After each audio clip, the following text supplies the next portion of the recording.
What's up, guys? Nick Ramondo here. Just want to give a huge shout out to my guys down there in Houston at Insert Name FC Podcast, unfiltered podcast, coming up to 200 episodes. Congratulations, guys. Keep it going. Appreciate you.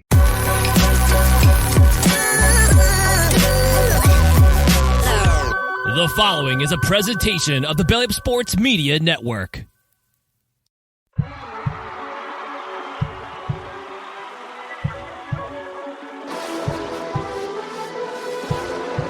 The ball sends it over to Edward Robles. Go! Insert Name FC!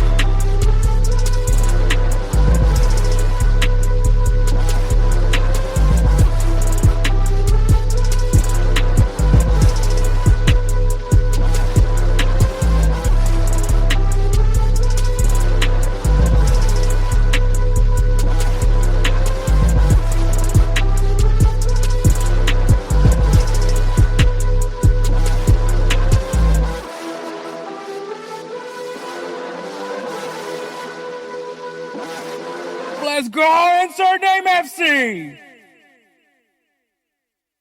What is up, everybody? My name is Hector Flores, host of the Insert Name FC podcast, a member of the BellyUpSports Media Network. You can find us on all things podcasting at Apple, Spotify. I don't know if Pandora is still a thing, but maybe there. But just find us at Insert Name FC. You can find us there. We're also available on YouTube. So there are some things that are changing as far as Belly Up goes. So, if you're watching the audio, if you're listening, I don't know why I said watching. If you're listening to the audio version, then it's all normal. But the video episode, there's going to be a full video version of the episode, which, if you guys are familiar to when we started the YouTube channel, that we did that initially. But obviously now that we break them down into clips on YouTube, which follows at Insert Name FC on YouTube. So clips will still be there on YouTube, but the full episode, like just how it sounds in the in the audio version, you'll see exactly how it would be in the video version, and that's going to be available on the BellyUpSports YouTube channel. So if you guys want to see the full video version, that's where you can find us. But as far as clips and all that, it'll still be on the Insert Name FC YouTube channel. So two avenues where you can, well, as far as the full episode goes, that's an avenue where you can watch the full episode on YouTube, on BellyUp's YouTube channel, or you can still listen to it audio version. And of course, you'll be able to also see clips and the full episode on Golz TV, GolzTV. So that is still a way you can watch Insert Name FC over there as well. But yeah, man, and make sure you guys follow us on all social media at Insert Name FC on Instagram, X, and Facebook, and on TikTok at insert.name.fc. Though, I know there's rumors about TikTok being banned, so I can't really tell you how long we'll still be on TikTok. I'm not gonna lie, man, this episode's kind of been on a time crunch. It is our 200th episode, which I'm really excited about all that. But the reason why is because this weekend has just been kind of hectic. So as far as making clips, I'm gonna try to make some. The goal is to make clips, but I just don't know, man. So we'll see what happens, man. If it does happen, cool. If it doesn't, I'm just gonna have to be a little bit better with my time management as far as that goes. But yeah, this episode kicking off 2025 with our 200th episode, so I'm really excited for that. This episode will feature headlines, so we're gonna talk about the whole Dani Olmo situation with Hafed of Barca Boy. So I'm really excited about that one. Barca Boy is a content creator who I genuinely love and admire and appreciate. No Diddy. And the reason why I love how brash he is, how open he is. He's not afraid to make a hot take. He's not afraid to have an unpopular opinion. And so that's one of the things that I kind of admire about Hafed. But yeah, so we're going to talk about the whole Dani Olmo situation. As far as any updates to it, I was hoping that we'd get some updates, but I think it is official that Dani Olmo. I believe it is official that Dani Olmo will be. No, I don't think there's been any updates to it.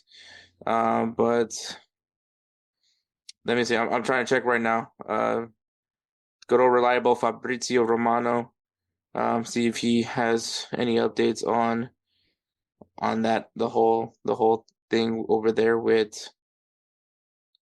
Also, we're gonna have Jose Tejas as well. We're gonna talk about Paulo Fonseca getting fired by AC Milan, which, by the way, AC Milan just won the Super Cup, the Italia Supercoppa. Take that for what you want. Obviously, you guys heard my whole spiel on Super Cups, but I think that with the current situation right now with AC Milan, especially after just firing their coach, I think it's kind of one of those where it's like, yeah, you know what? Let's celebrate this one. So, which I mean, I'm not gonna sit here and like there's consolation prizes. Obviously I don't want to rate too much on the whole Super Cup, whether it's legit or not. But man, there is like really no update on Barcelona, whether or not. Let me see. So no, there hasn't been any real updates. Let me see. Let me see if Hafed has dropped anything as far as involving the whole Dani Olmo situation. Let me see.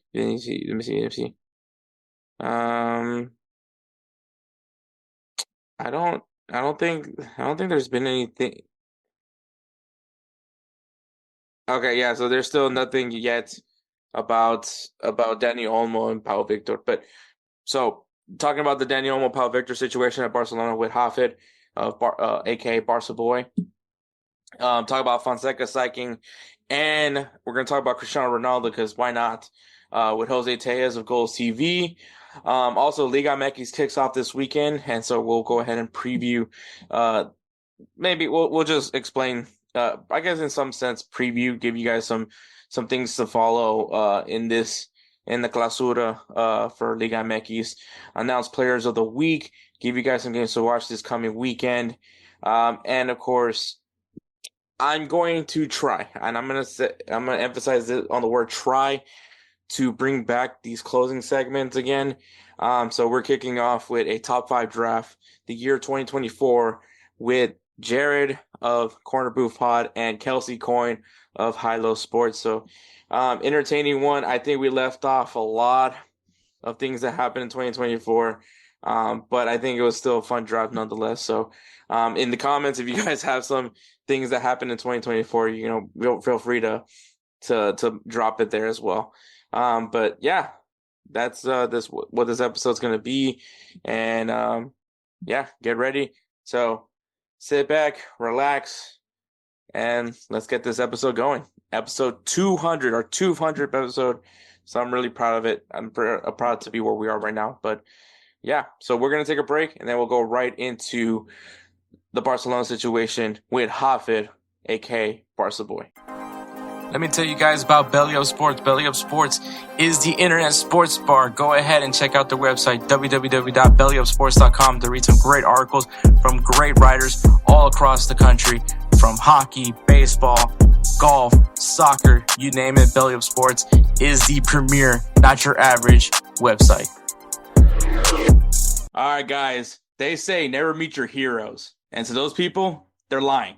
Because I get to meet, well, I've actually met him before. I got to do something with him over at Yanks the Round Table. But to have him on the podcast is actually also quite the pleasure. Since I've known about Golz TV and I was looking through clips, I literally saw this guy and I was like, this guy, I love this guy. This guy is just full of great takes, knows how to get the people going. And that's, of course, Hafed, a.k.a. Barca Boy.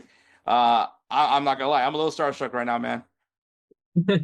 Gassing me up a bit too much. The pleasure is all mine. Of course, even when I started joining Golz TV, I've seen a lot of your content too around the MLS, La Liga, and Premier League as well. So it's also a pleasure of mine to be on the podcast as well. I appreciate that, man. And of course, I'm a Madrista, so I'm sure. Uh, I'm aware. so yeah.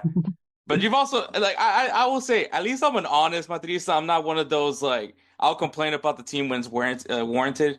So I'm not one of the I like I've learned now when people say oh Madrista. Now I get what you mean because I've also been attacked numerous occasions from those Madristas. So I'm kind of I get it now. So I have no qualms with that now at this point. But Hafed, before we get into the whole Dani Olmo and Paul Victor situation, uh, first question that we always ask any new guest: what was it that got you into football?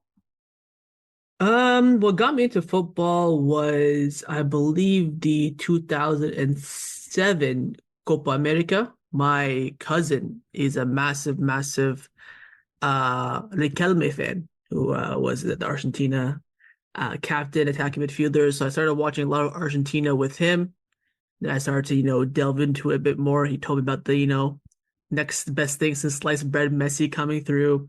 I really kicked in around, I would say 2008, because on my cable box back in the day, we had this channel called Sportsnet, and it always had Champions League games. So I always watched Champions League game, and I knew about Messi because of my cousin. So started following. Then the 2010 World Cup is where it all sky high.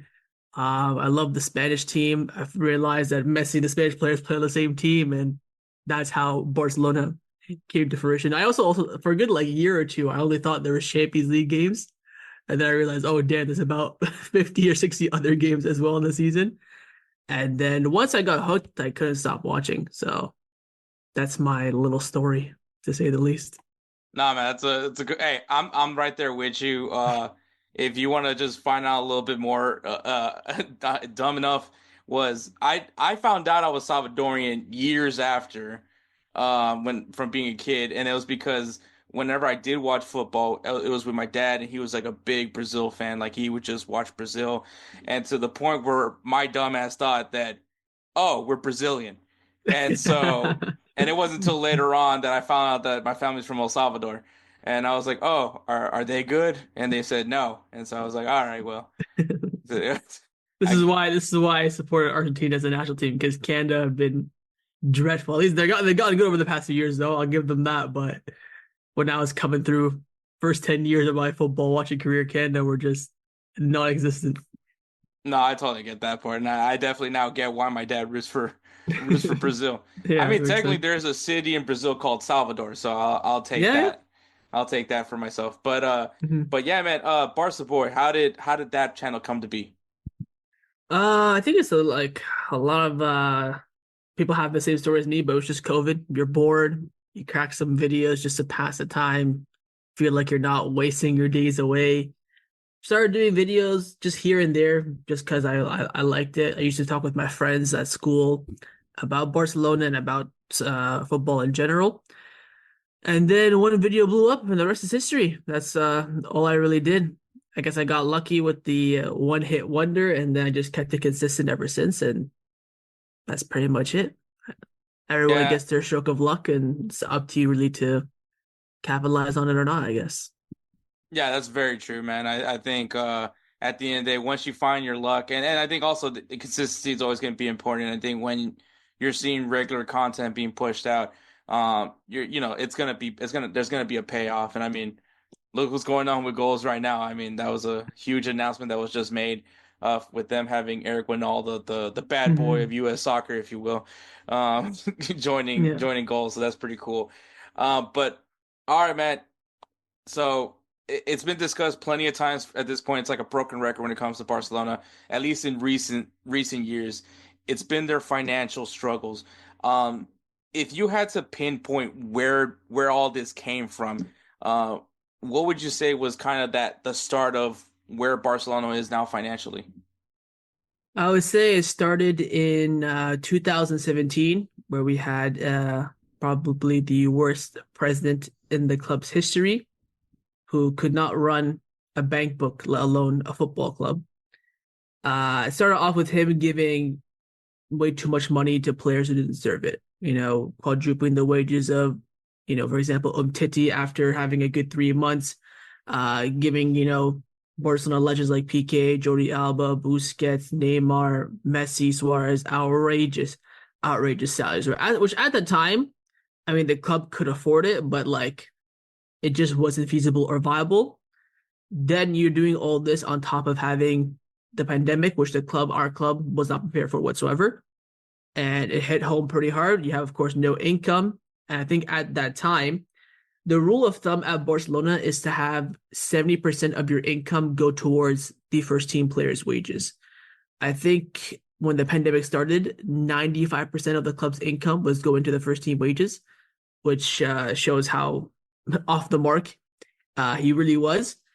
And yeah, ever since then, we've been trying to survive. Of course, during his time, the former president, I don't like mentioning his name, before he left, he renewed a bunch of players' contract with also in fluctuating wages that were supposed to increase over time, which helped the club temporarily in, the 6 months that he did it, but later on would, suffer. Then we have, of course, had a new president coming in during the first season after COVID. When he came in, he was lied to a lot about how the state of the club was financially. So in order to have the full answers, he had to do a whole entire audit of the actual club, which took about 3 months, which is one of the reasons why we lost Leo Messi, was because not only could we not afford him, not only did La Liga did not approve of the contract, but also the fact that La Liga were trying to push us to sign this deal called the CVC deal, which was to forgive, fork up, should I say, 30% of our TV right income for the next 30 years. Now, for a club like Barcelona and Real Madrid, the majority of our money is generated through TV rights, so where the games are broadcast. The rest of it's going to be sponsorships, advertisements, all that sort of stuff. So when Joan Laporta, the new president, refused to sign that deal, that of course entailed lost us Leo Messi. But since then, it's kind of been on the road to recovery. So we've made signings, we've sold some of our because we were down so bad to the point where you had to sell future assets to generate income immediately. So that's what we did with all those palancas, the economic levers, in the summer of 2022. We went out and spent half the money on the likes of Lewandowski, Jules Koundé, Rafinha. Following that, we spent the next summer not spending any money because, again, we kind of want to even the stake a little bit. The club felt like at that time investing in the squad was needed because that's probably the worst squad I've seen since supporting Barcelona. And they felt like at that time that squad was still good enough to continue on. So past that, we were, we'd improve the squad with free agent deals if we felt like those were necessary. For example, like Inigo Martinez, who's doing very well now. Gundogan, who of course was our best player the one season that he did play at Barcelona. The two Joaos coming in on loan as well. Joan Laporta, of course, using his not only strong negotiating skills, but also a strong connection in the world of football to help us get those deals. And ever since then, we've been on the road to recovery. And now, actually, I think about an hour before we started this podcast recording, it was officially confirmed that we are now back in the 1-1 rule in the Liga for the first time in like 4 or 5 years. That basically means that for every money that you bring in as income, you could spend it. So we were under the 1-4 rule, which means that we could only spend a quarter of what we bring in. So, for example, if we sign, a $100 million Golz TV deal, we could only spend 25 million of that on the team. But now, since we're returning to the 1-1 rule, we can now spend 100% of that, invested back into the team. So that's kind of, the step one of recovery, which is now coming in closer to the end of his first tenure as the president during his second term. But we'll see how the club now operates with a bit more freedom. It feels like now the shackles have been lifted. But it's always going to be a difficult road. But having a president like Joan Laporta, who knows the world of football, he's already the most successful president in our history, coming back to return to bring Barcelona from the depths of the depths to back to at least normality and, competing at the top of European football is, of course, a massive accomplishment. So to answer your question, COVID was really the main issue. The club wasn't run correctly, and now the club is, and now we're on the verge of being fully recovered. Yeah, and that's, even as a Madridista, that's also obviously great news because, like I said, I'm sure just like myself, you're a big fan of La Liga and you value the league for what it is. Some people say it's the Premier League that's the best league. I always disagree, and I think it's La Liga. I might be a little bit biased. Actually, I am biased. I'm not ashamed to admit it. But the league doesn't, La Liga doesn't work unless Real Madrid and Barcelona are duking it out. And so, once it's like, Batman needs his Joker, if you will. Like that Mhm. relationship is important to La Liga as well. So yeah, seeing all the struggles that they were going through, it was rough. And even, you bring in Hansi Flick. I was skeptic as when he came in because I wasn't. I You and mean, me both. I think it was like, and my best friend's a Barcelona fan. Like, I mean, like like at this point I know the Barca way, and it's just like he's everything that would not make sense for a Barca coach. The fact that he doesn't have Barca ties, but I think with the youth that this roster has, his game plan does work towards it. I know that there's kind of been a dip recently, but I mean, you guys started really hot, and I'm sure that hotness is going to come back eventually. And I mean, it comes in bits and Hopefully. pieces. Yeah, Hopefully. for sure. It was definitely a purple patch, I would say. I think I don't know if we peaked too early or teams were not used to how we played because Hansi Flick's been out of the game for about a year and a bit since he got sacked after the 2022 World Cup. But Hansi Flick was a manager that Laporta always wanted. When Laporta first came in 2021, when we had Koeman as our manager, the most leaked name that he wanted was Hansi Flick. I think he just signed with the German national team as the manager after leaving Bayern Munich. So it's so hard to get him. He was always a fan of the German school, which of course is high intensity, high press, high line, giga pressing kind of football. And he wasn't, of course, able to get that. Stuck with Coleman for a bit, and then Xavi came in mid-season and brought some of that a little bit, especially with that spark and having a legend coach you. And then, of course, did not work out in the end because Xavi believed the squad was still weak, whereas the president thought the squad was more than capable enough to compete on all fronts. So, a little disagreement there. I guess I would definitely say the treatment was a bit disrespectful towards Xavi. Probably one of the few things that I do disagree with what Laporta has done in the past few years, but Flick is coming. He's done well, but it's still the same story with Barcelona having a weak mentality, having dips in form, lacking so much in front of goal when you still have Rafinha Ballon d'Or season, Lamine Yamal rise, and Lewandowski back to his best, and we're still most chances created in La Liga and the most big chances missed in La Liga as well. Yeah, which I mean, I feel like that comes with also having a young squad. Um, can Yeah, the squad's it's not that young if you think about it. This squad has been the squad of Barcelona for about 4 years now. The likes of Gavi, Pedri, Araujo, they've all been, in the first team now for about 3 or 4 years. It's like me doing, let's say I was hired as, a Walmart manager. First year's gonna be rough for sure, getting used to it. Second year's gonna be better.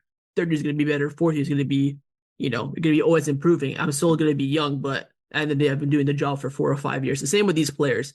I guess for me, just I'm a frustrated fan who's been through. I guess from the outside looking in, you can definitely say it's a young team, but half this team, or not even half, I would say even 70% of this team has been part of the first team now for about 3 or 4 years. So I feel like the youth or the young excuse shouldn't be valid anymore. I know that Flick likes to use it a lot in his press conferences, but at the end of the day, when you perform so well at the first half of the season and the dip in form in the second half of the season, it's a huge, huge concern because the capabilities of the squad. The reason why Laporta sacked Xavi in the end is because he felt like the squad is good enough. The squad was showing that from August, September to October, but then fell off a cliff in November, December. Is it due to too many games, lack of intensity, weak mentality? Nobody knows, but it is a big, big concern. Mhm. And so the second half of the season is going to be interesting.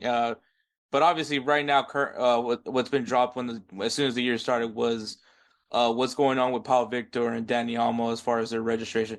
Which I feel like at this point for you, what else is new as a Barca fan? Because I mean, I think they also were before the season started, they were actually having troubles registering Hansi Flick as well. Um, but when that news came about with Dani Olmo, obviously comes in from RB Leipzig, 51 mil, to bring him into the club. Um, I would say very impactful signing because of just having that repertoire that he had with Lamine Yamal on the Euro. I think that was a huge addition to the team, especially when Gundogan's leaving and now you have Dani Olmo to fit right into that role, a role that Hansi Flick does like. I mean, we've seen it with Mueller also in Bayern Munich. Um, and I can't really assess Dani Olmo too well this year because I know he's kind of been dealt with Been some injured. injuries. Yeah, he's been injured twice for, I think once was a month, but the international break kind of made it look short. Another one was like a couple of weeks. So he's been fit for half the season, you could say. So And he started I, the season late because he went, of course, all the way in the Euros too. yeah, as well. So obviously, as far as Paul Victor goes, being unable to register him, I feel like that's a big loss. I don't know too much about Paul Victor. Maybe you can bring up a little bit more information about Paul Victor. But how big is it if Barcelona is unable to register these two players? I will say this: has never been a worried bone in my body that we're not going to register them. Joan Laporta, since coming in, has done every big decision he's had to make. He's done last second. He let Messi go an hour before their agreed deadline.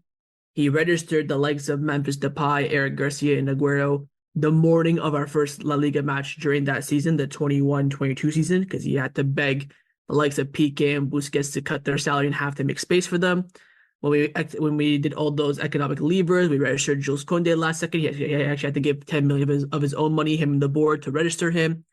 Even last season, we registered the two Cancelos, the two Joaos, very last second as well. So a lot of the big decisions that we've had, even signing the Nike deal, which you probably heard about, that was supposed to bring us back to the one rule. We kind of delayed it in the summer to do it now in like November, December.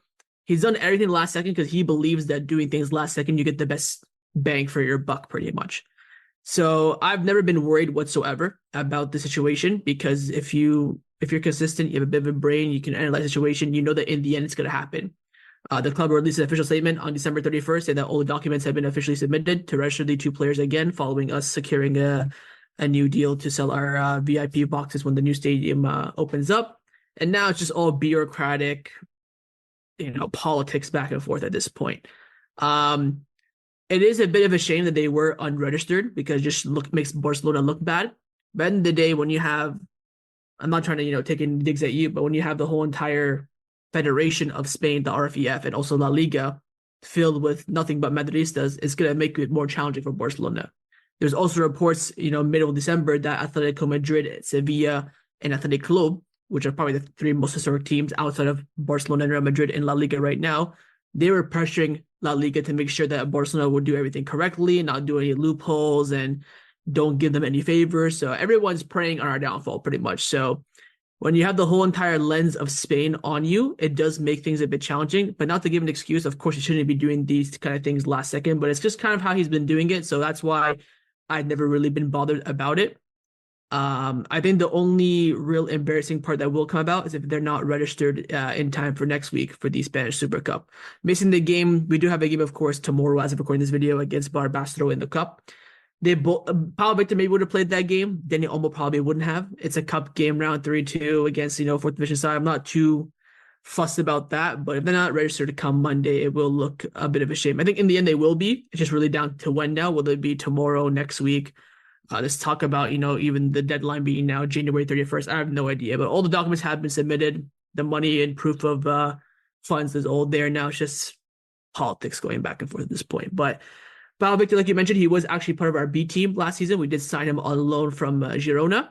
Had a brilliant season, 25 goals as, a striker for the subsidiary team. We, of course, Mark Guido decided to go to Chelsea, so it gave him a little bit of space to make a prominent run in the first team because his space right now is supposed to be for Mark Guido, but he decided to dip to the blue side of London. So we signed Paulo Victor for 2 million.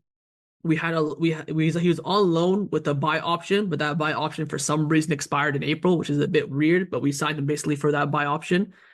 Good little player. He's done pretty well this season for the chances that he does get, but of course chances for him are very, very limited, but a decent, option to have off the bench in, these kind of games that we're playing tomorrow.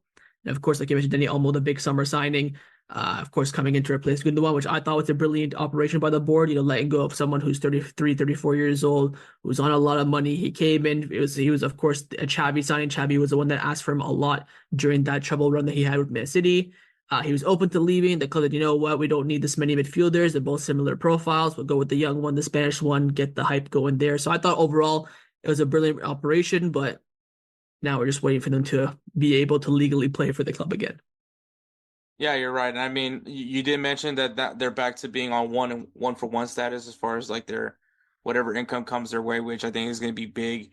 If they're able to get these guys registered, which you feel confident, and I don't underestimate Laporta. I think the guy's a mastermind. I mean, the hoops that he's had to jump around to keep this team afloat has been Hmm. very impressive, and I don't disagree with what you said in all that aspects.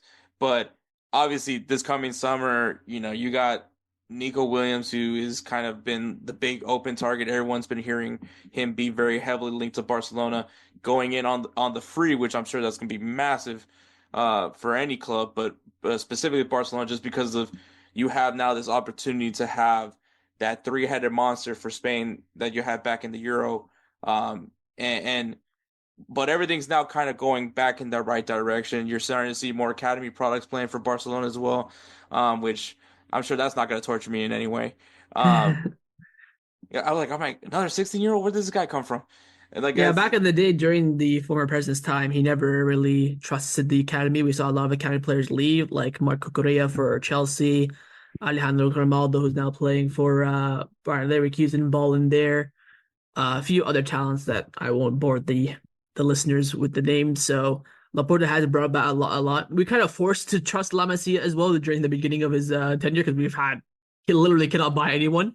So we were a bit forced then, but afterwards it's still being nourished a lot. And every season so far, we've had two or three players come through. For example, the first season we had, what was it, Pedri and Alejandro Balde were the ones coming through. The season after that, we had Pablo Torre, Mingueza. Season after that, we had, of course, Lamine Yamal, Casado, Kubarsi now. So every season we get maybe one or two players that have been impressing a lot in the subsidiary, the B team, to get their chance in the first team. And once they get their chance, they tend to usually take it. Mark Bornallo, who of course suffered a big ACL injury at the start of the season. But all these names, for example, for me, are names that I've heard for like 2 or 3 years. They got kind of build up in the media, like, oh, watch out for this guy. I'll tell you one name right now that I heard a lot. His name is Samu Nomoku.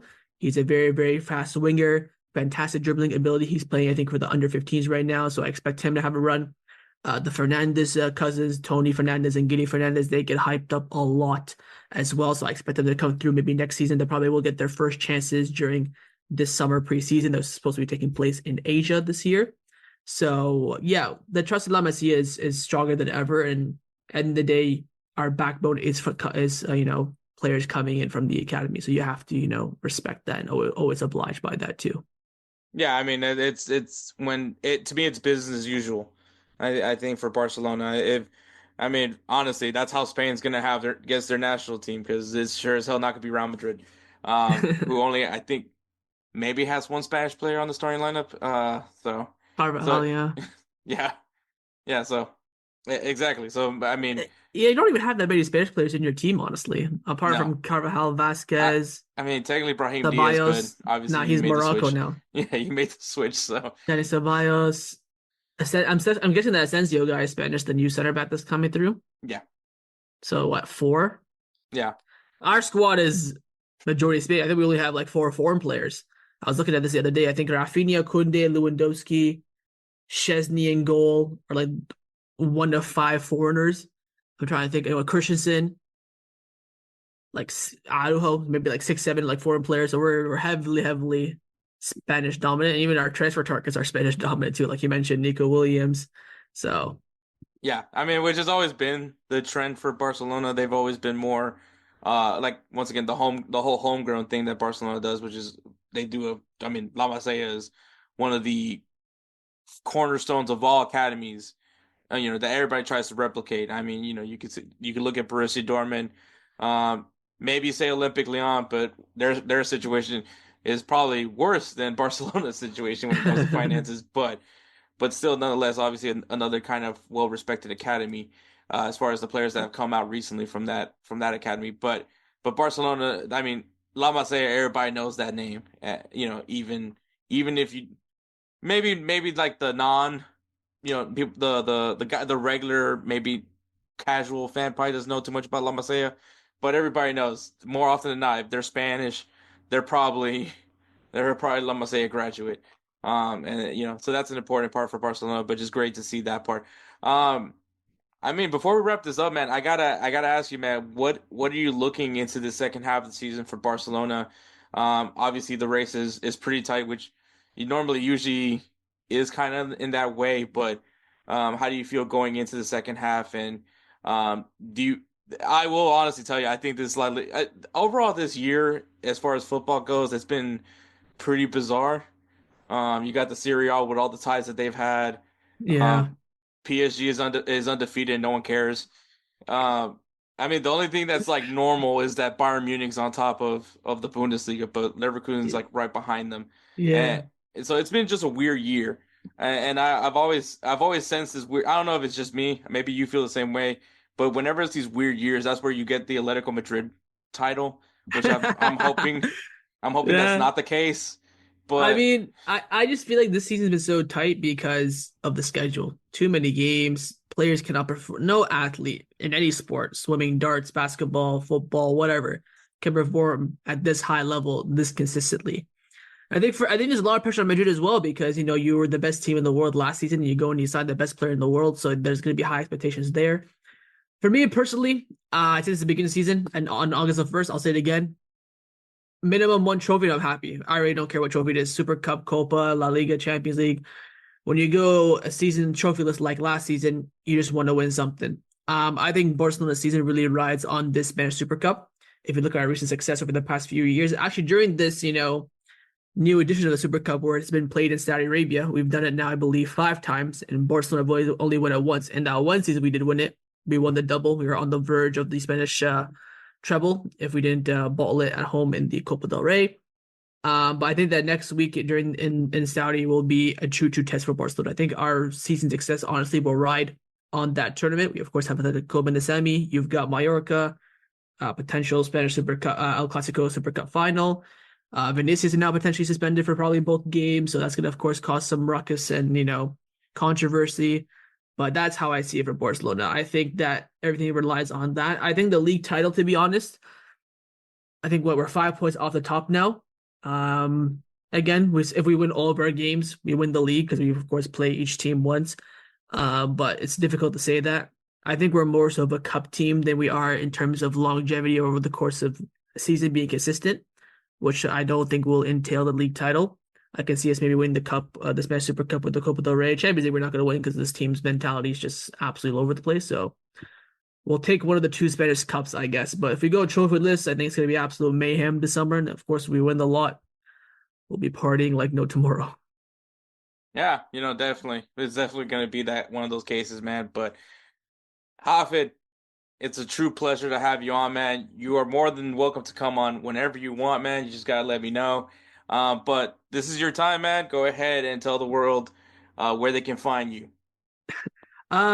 Just Barca Boy across all platforms, YouTube, Twitter, mainly is where I'm active. I have some clips on TikTok and Instagram if you want to go see it, but mainly on YouTube where I upload a lot of videos, transfer videos, news about Barcelona, previews, watch along match reviews and analysis, basically the whole 9 yards. So if you're a Barca fan, you're interested in Barca content, I'm the hub for you, I guess. Yeah, that for sure, man. Also, you can find him on all and Yanks the Round Table. Where you at Yes, right now in the sir. standings, man? Always on top, man. Come on now. I Yeah, run that show. Always in first, never last. But we are yeah, halfway the season now, so my lead isn't that big, but it can definitely change. But hopefully I steady on for the rest of the season. yeah, man. I hope you do because obviously the bragging rights is gonna be, Oh yeah, through it's the roof. through the roof, man. But like I said, always a pleasure, man. Thank you so much. All right, guys. Of course, this is 200 episode, and we're not gonna not have Mr. Jose Tejas of Golz TV. Welcome back to the show. Here, Jose. It's always great to have you, man. Yeah, man, Hector, I appreciate it, bro. First off, congrats, man. Happy 200th. It's an honor, seriously, to be a part of this. And honestly, at the same time, you're right. I do kind of deserve it. I think I've been on this show quite a bit. So, so yeah, I'm excited to talk ball today, bro. Yeah, man. I take some time off from pissing off people from Europe, apparently. So, I mean, it's all great. It's all fine and dandy, man. It's Yeah. good. It's good that this sport's all about inclusivity. It's great that that's what we're all about. We don't gatekeep in this game. So, Especially not in America. nah, especially not. We don't names. We don't call things different names by any chance. Uh, But hey, we're not perfect, man. Maybe I over No. exaggerate when I said disrespect, but hey. But then again, the comments tells me otherwise. It was a But spicy week last week for Insert Name FC. I like what I saw, bro. I like what I saw. yeah, Kind of like overall, I like the engagement. I like that we now know what it takes to piss off a big group of fans. So I don't know. To me, in a lot of ways, last week was a W for you guys. yeah, it was funny too because some people were like, Keylor Navas isn't world class, and then there were some people, no, Keylor Navas is shit. So It's crazy his perception, bro. It's the fact that people say he's shit makes me feel like you only watched him from his time with PSG and just made a determination. And even then, he was still good. It's just PSG really wasn't that cohesive. And they still made it to a fucking Champions League final. So I don't know. It's massive disrespect. yeah, but anyways, talking with Jose on this for this week is it was dropped probably not that far along from this week since the year started, and that is AC Milan sacking Paulo Fonseca uh, after 6 months in charge of the club. But if you guys are fully aware, AC, and I mean, literally last episode we talked about AC Milan where they at right now on the table. But just a quick reminder, they're currently eighth in the table in Serie A with 7 wins, 6 draws, and 4 losses. 26 goals, 17 goals allowed, goal differential of 9 goals. Some of their key contributors are Christian Pulisic with 15 goal contributions and Reinders and Lau with 12 goal contributions apiece. Um, what's going on with Milan, man? I feel like the term is they let a lot of wins become draws. Yeah. I mean, in a lot of ways, Americans will choose to focus on the positive and the fact that despite how mid they've been this season, Pulisic is still performing, right? So he's now very much a go-to guy for Milan, which is really cool to see and say based on the history of this historic club. But you just said it right there, right? They're eighth, literally a mid side. I don't know if it warranted Fonseca being sacked after 6 months. Like, when you really think about it, was it all him? Were there not tons of moments we could point to where the players just let him down? Um, I don't know. I think it's harsh in my opinion. But with that said, they really tried to correct this, and we'll see if they overcorrected with Golz. Like I don't know if the majority of big name players on Milan are prepared for life under this manager. If you look at the previous teams that he's managed, they almost feel like a carbon copy version of who he is as a manager, his brand. Very much like Atletico Madrid in the sense that they all feel very Simeone-esque, right? In how they play. They could be world-class talent, but they still feel and play that way. So yeah, man, I think we'll see what happens. I do rate him as a manager to an extent. Like I do think, hey, he came from Porto. His last couple Porto sides, last couple years have been interesting. I know as an we know as an Arsenal fans, right? Like we've played them in the Champions League. Yeah, man, they're interesting. They're an interesting side. So we'll see how Milan look. I expect a little more of a dog mentality now with this new manager. Yeah, and I think kind of speaking about Christian Pulisic, a guy that benefited from AC Milan, even though not a great time, not the best of flexes to have. If you're Christian Pulisic, say you're the best player on AC Milan. But it just seems like everyone's just been off. You expect more from Rafael Leao. You expect more from certain players. The back line has been a letdown, which is surprising because you look at that back line, you think should be a pretty solid back line, especially with the goalkeeper that you have in Milan. All the things should be going in the right direction for AC Milan, a team that has high aspirations of returning to be one of the perennials of the Serie A, and haven't been really able to replicate what they were able to do that one year that they did win the Serie A. And I think it also goes into factors because of Inter Milan also having their return. And now Conte, who is just the mastermind of Serie A, being able to do well with his Napoli side, and Atalanta just being the only team that has less draws than everybody else. So I think that there's a lot of factors going into it. I don't think that AC Milan is necessarily out of it. That's why I'm kind of shocked that Fonseca was even considered to be sacked. I think that there was a lot of factors coming into play. I think that there was rumors about him possibly losing the locker room also as well. It's hard to keep a guy when the locker room really wants nothing to do with him.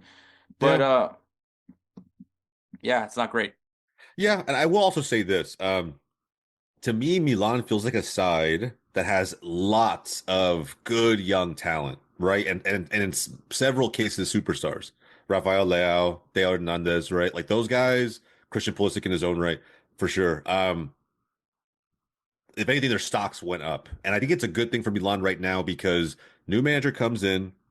Maybe the locker room was an issue, not just because Fonseca lost it, but maybe because there's not a one true leader in that locker room to rally everyone, right? There's not a super alpha vocal leader that's kind of there to rally the troops. So maybe they need a little bit of an overhaul, right? Get some big money outgoings done in the transfer market. It doesn't have to be January, right? This summer. But if this new manager gets a chance to build Milan in his side, I mean, who knows, man? They're probably right back on that charge of top four, I think, right? If he has players that are fully bought into his system and embrace his mentality. Just a very tough Milan team physically, the way that they play, their mentality around the game. It'd be interesting, man. It'd be very different from what we've seen in recent years. Yeah, and obviously we got to see a little bit of the new Milan, if you will, which is that victory against Juventus in take it with a grain of salt. Obviously, it's a Super Cup, but I mean, it is a semifinal. It was against a rival like Juventus, also a team kind of having their own struggles in some sense as well, and another team that maybe if you're an American, you're happy to see that your guys are excelling, but then you look, context wise, probably not. Once again, maybe not the best of flexes, but. Um, But you go into this 2-1 win. For Christian Pulisic scores a goal. It was a penalty, but still, it's great that he's being confident enough to take control of being that penalty kick taker. But as well, Musa forcing an own goal.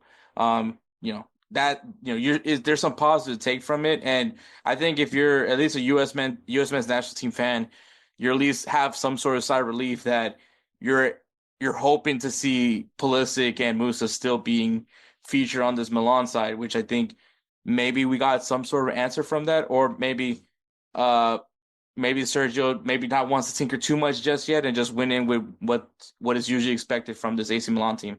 Yeah. And again, he may rely on Pulisic, moving forward, right? Just because of how he performs, for the fact that he's not a huge personality to deal with in the locker room, right? He's one of those leaders, I think, just leads by example. And the same case to the U.S. men's national team. And so there's a lot of good you could take from this game too, even if you're a Juve fan, even if you're pulling for Weston, right? And by the way, did you see that little move he had on Pulisic, bro?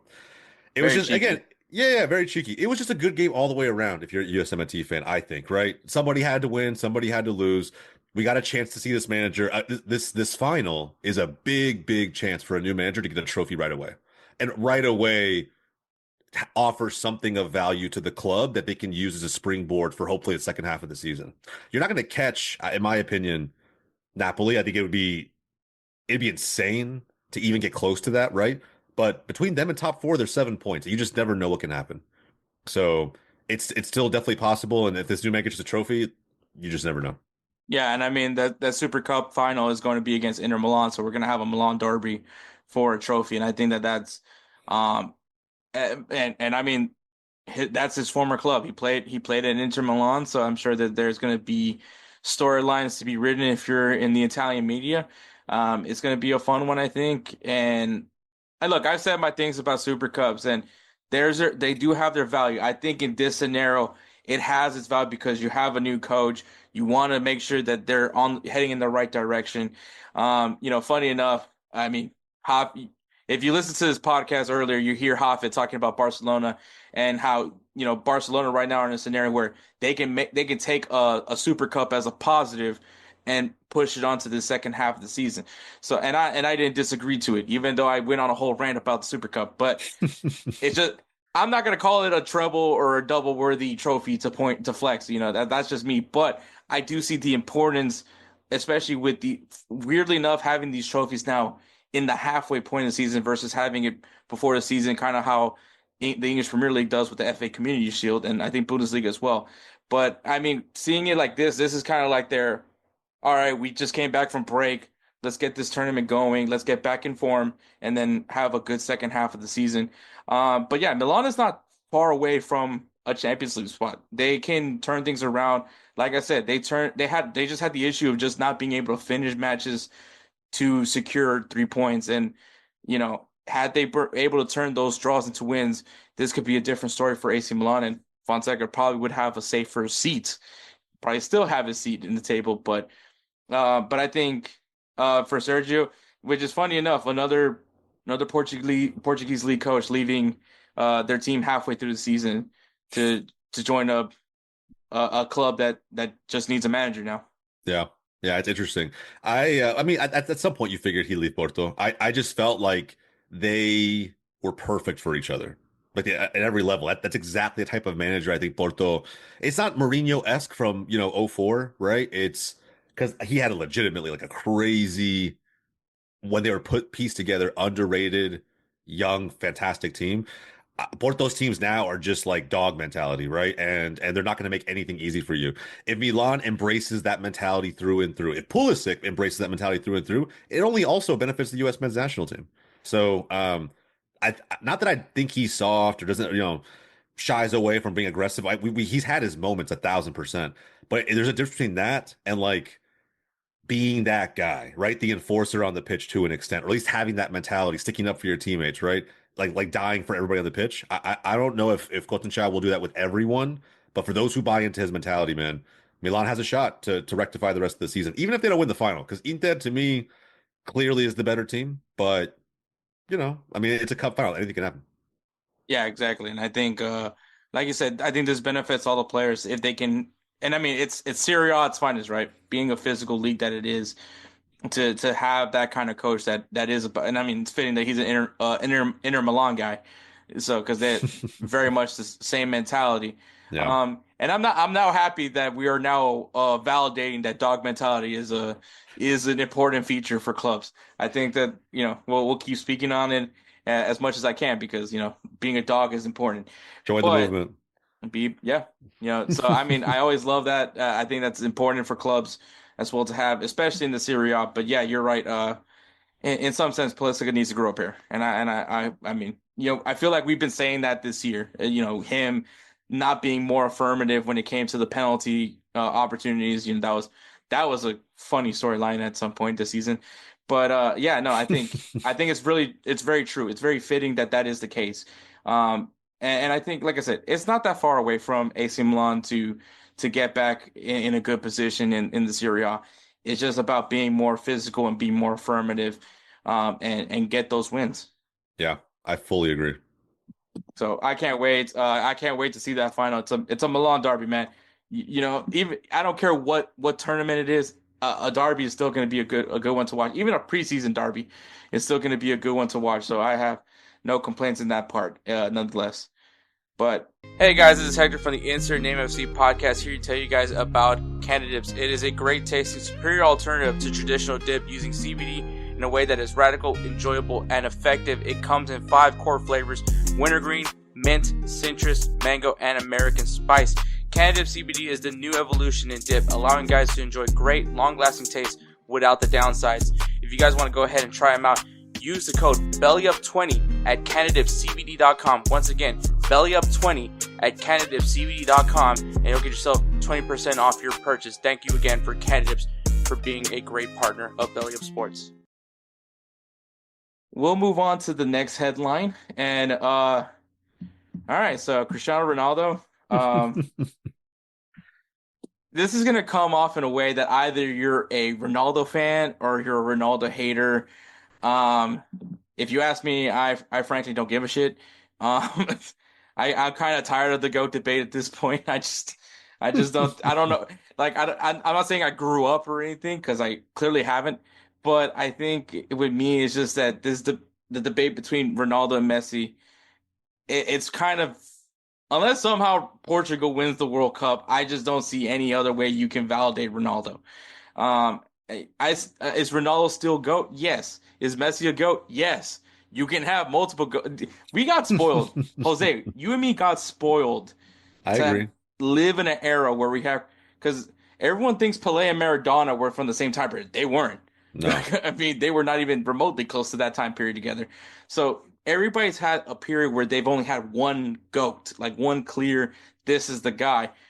We have the era where we were able to debate whether or not one of these two were the better guys. And there was years where one edged over the other, and then, Messi ran away with it for a good while. But I mean, and each one has their valid arguments. I have always said to people like, you both have valid arguments nonetheless, but when Messi won the World Cup, at that point, when you want to flex trophies, that's the trophy to have, and Ronaldo doesn't have it. And like I said, unless Portugal somehow shits out a World Cup, I don't see that changing anytime soon. Do I still love Ronaldo? Yes. He was part of Real Madrid's history. He has the all-time moment of hurting his cheek and wanting an ice cube, and actually played almost a whole 10 minutes with having an ice cube holding to his cheek, so the swelling he wouldn't swell up there. Look it up. It actually happened. I wasn't even mad. I was actually kind of impressed because you know how cold an ice cube is? Like that thing. Fair.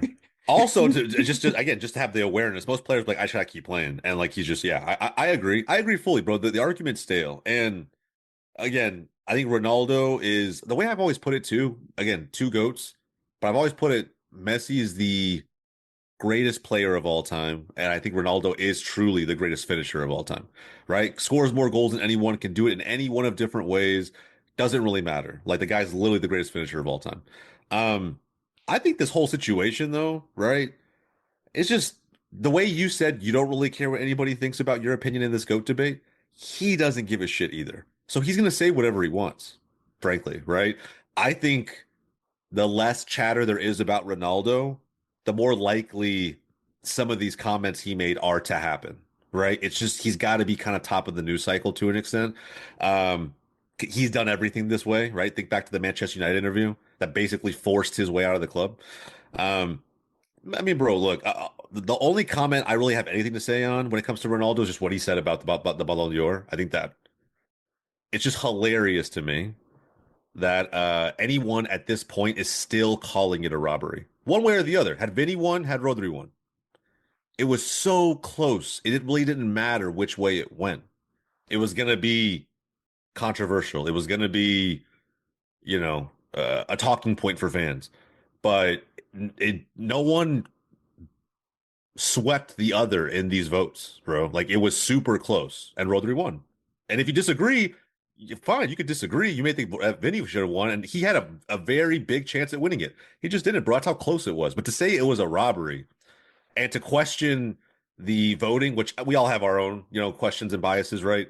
There's even Messi has some questionable Ballon d'Ors, to be honest, like one or two of them where maybe he shouldn't have won it. But to just say like, hey, these what are they called? The Globe Soccer Awards, some shit like that. The best. The best. I've never heard of this award ceremony until I was like when I was still working for the Dynamo equipment room, and they just had it on the TV, and it was like by far the cringiest introduction I have ever. It literally was just these people performing, and they kept singing the best, like they're the best. Like I'm waiting for that song from Karate Kid to play. You're the best. I felt like I was in an 80s movie montage. And it was just funny because, we're just sitting there because we're doing laundry. So there was nothing to do at that point. So we're just sitting there, taking advantage of some of the food in the cafeteria. And it was funny enough because then Pat Onstad comes in and busts our balls that we're not doing anything. Obviously, he was not. He wasn't making any remarks about whether our careers were in jeopardy. Maybe my career, but you still feel good about it, I can tell. Yeah, I'm not salty. And anyway, he actually just I think he just accepted my request on LinkedIn, by the way. W. See, no animosity between. Like it never happened. But yeah, I was like, the hell is this? And it was basically an award ceremony for the year, and I was like, oh. How come we don't talk about this as much as we talk about the Ballon d'Or? Never talk about these awards ever. This was like a FIFA thing, so I thought, okay. I mean, it's cool, I guess. Sure. To me, it's like the wish list version of the Ballon d'Or, right? That's exactly what I felt. Yeah, it's like, okay, cool, sure. Let's throw another award ceremony, call it whatever we want, and have legends come through, right? I mean, sure, I get it. It's a cool award to give out.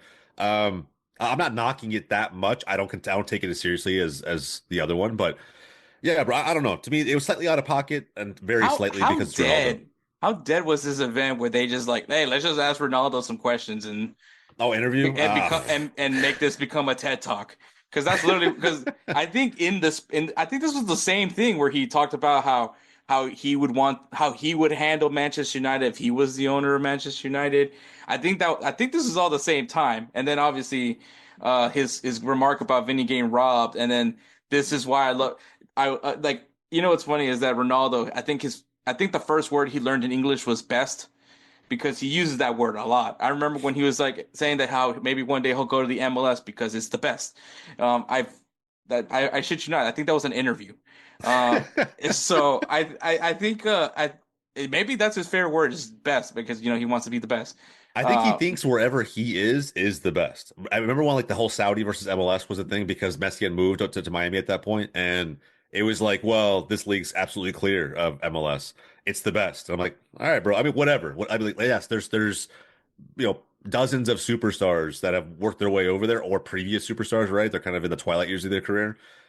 But bro, I don't know. I don't even rule him out from leaving Saudi. To be honest, collect that giant ass bag that he got and maybe go back to Europe. Maybe do what Beckham did, go to PSG one season. I don't know. That or he finally listens to his mom and goes to Sporting. Since his mom's been trying so hard to he's been either him or his grandson or her grandson to go to Sporting. Oh shit, Jokic has to leave first, bro. Ain't no way he's starting over that dude. So yeah, I don't know. That's kind of crazy to say, right? He'd go to Sporting to be a backup right now. He wouldn't even be a starter. Or that he can always make his move to Sporting Kansas City. And I would pay more money than I care to admit on this podcast to watch Ronaldo get off the private jet in Kansas. I swear to God, I would pay a crazy amount of money to see his face. Just be like, what hellhole? What country hellhole did I step into? And it's probably not super country, right? Again, I'm not knocking Kansas, but it ain't Europe. Even Saudi. I don't know, bro. I just can't believe that was the team. Like the rumors that like, oh, it was about to happen. He was going to Kansas City. Like, could you imagine having to play with this version of Sporting Kansas City though? Like being Ronaldo, how frustrated he might have gotten with this team. I don't know. Everyone talks a lot of shit about Hector Harris spitting on the vicinity of that referee. I'm pretty sure Ronaldo probably would have done something worse, but yeah, or just shit talked him all the way to a red. I mean, either way, like everybody has their own version of whatever, but bro, it'd be hilarious. Because I mean, Messi, he complained about the injury rule? Like if the player is like on the floor for a long period of time, I think they're supposed to like walk. They have to leave the field if they're down for a while. Yeah, I can see Ronaldo complain about that as well. But look, for me, the thing that makes the most sense if MLS does become the move for Ronaldo, and I'm not saying that it's gonna happen or not, but it would make the most sense for San Diego. I mean, obviously they still have the 2 DP slots that are still available. His son is born in San Diego. Maybe a reunion with the mom. If they're even in if they're in any form of communication. So. I think there's like an NDA in place. I really don't think there's any sort of Okay, so maybe there might be a restraining order. So maybe San Diego is out of the option. But I mean, then you have like West Coast versus East Coast. Okay, let's not do that because we all know how that last time that happened, how that all ended. But because I mean, let's face it, one of the things that made La Liga so I don't want to say watchable because that just seems mean. But I love La Liga, but yeah. But what made La Liga very like, let's see what's going on here was because Cristiano Ronaldo and Messi were in that league. They were, of course, Ronaldo was with Real Madrid and Messi with Barcelona. Yeah. And then, I mean, El Clasico's still going to get the numbers. There's no questioning that. But because you want to see like who's going to outdo who in La Liga, that's what you were watching La Liga for. Now, am I saying that anyone wants to see a 40-year-old Cristiano Ronaldo and how old is Messi now? Like 37? Yeah, 37, 38, something like that. Also, Freedom Award winner. I don't know. Oh, yeah, Medal of Freedom. Medal of Freedom. Medal of Freedom. I'd be slightly ticked if I was an athlete like Magic Johnson. Like, basically, what they're saying is that in 2 years, Messi has had the impact on American sports that legends like Michael Johnson have had. Oh, sorry, about Magic Johnson have had. That to me is kind of crazy. Just a little bit. I don't want to take anything away from the GOAT, and the beautiful game is bigger than any other sport in the world. 1,000%.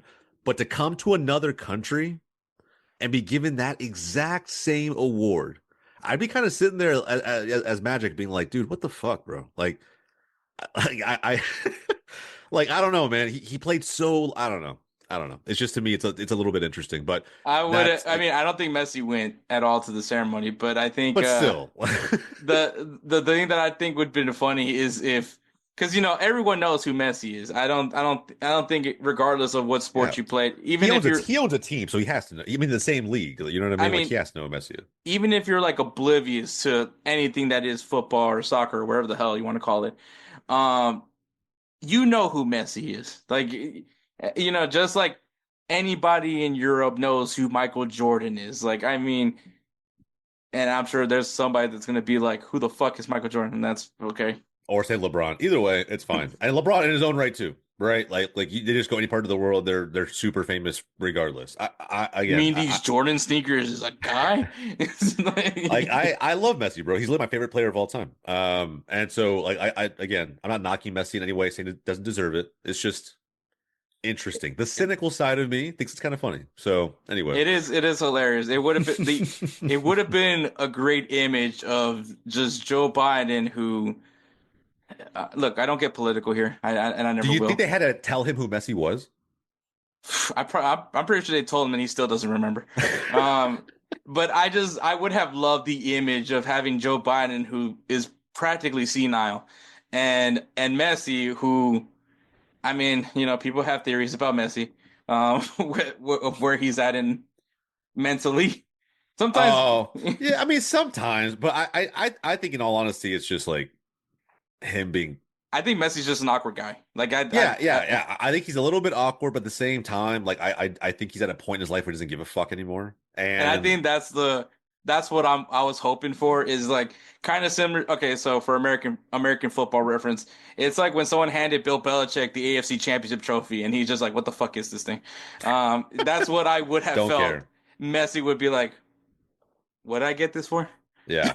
You have to explain to him what the Medal of Freedom means, right? And who's gotten it. But either way, I just thought it was super interesting. But anyway, not to digress too much here.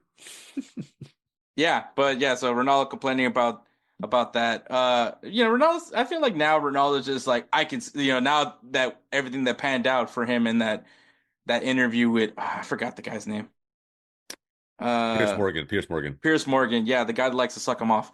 On TV, bro, he loves Ronaldo. It's my crazy. God. That dude's ready to risk it all for him, man. Like, I just he made about it. He would definitely think about it. He bought him a Cristiano Ronaldo Arsenal jersey. Who does that? Like, I don't know, but honestly, if he was trolling, that's a fucking amazing troll. I would do the same thing to Ronaldo. I'd give him an Arsenal jersey, 1,000%, bro. I do like to make fun of Piers Morgan, but it is funny that this is the guy that ate a steak in front of a vegan. He's that dude, bro. He's that dude. He's vibes, in my opinion. I love him. Yeah, he's entertaining, bro. That's exactly what he does. But yeah, in all honesty, I wouldn't even give Ronaldo the 7 as an Arsenal kick. That's Speed S's number. I would legitimately, I don't know, give him 6 or anything else. Here's 28. Here's 28. Yeah, take it or leave it, bro. Yeah, here we go. Happy birthday. Yeah, bro. I love Pierce. That whole interview as a non-Manchester United fan was amazing. I feel like when I heard the interview, I was like, first I was like, I like the highlights, at least when I saw the highlights before I saw the whole interview. It was, oh, this old man yells at cloud. Like, that's literally the vibe that I got from it. But then when you listen to it, I'm like, you know what? I think Manchester United is just a toxic work environment. Which, I mean, as people that support Arsenal, we kind of have a good idea of what that's like. But been there. That was bad. The fact Ronaldo was like, there's people in the kitchen that I remember from when I first came to United, which I don't think that's a bad thing. But yeah, I think there's a slight chance United sink even lower than Arsenal and their banter era. I really do. I think that there's more to come. So anyway, different conversation for a different day. But yeah, man, Ronaldo doing what he does, making headlines, man. We'll see if he makes the move outside of Saudi. I'd kind of be surprised, but at the same time, bro, if he came to MLS, it would actually be, it might break the internet, if we're being honest, just because the whole Messi Ronaldo potential. His YouTube channel, I mean, It's just cringy, bro. The but Mr. Beast video, I couldn't watch for more than like a minute. It was like, I can't do this. I think it was like background noise for me. I think that's what I used it for. But Yeah. yeah, At least he's trying. I mean, hell, he's got subscribers, hella subscribers. So I mean, do what you I gotta mean, do, we all know why. But I mean, it's not because anybody likes the content. Well, But he's trying things. I definitely will give him that. I can't wait for the vlog of him in Kansas City. where he goes to eat first. I can't wait. I just want to get his. I tell you, man, those YouTube videos. That's why I am also subscribed to Cristiano Ronaldo. I'm waiting for those. That diet is gonna. He's just like not gonna be happy with the food there. His chef's just gonna have to travel with him, bro. Ain't no way. But imagine just him having like this fortress of a fucking house set up somewhere in Kansas, bro. It'd be crazy. I would love it. Kansas It's like City. right there in the middle of Missouri.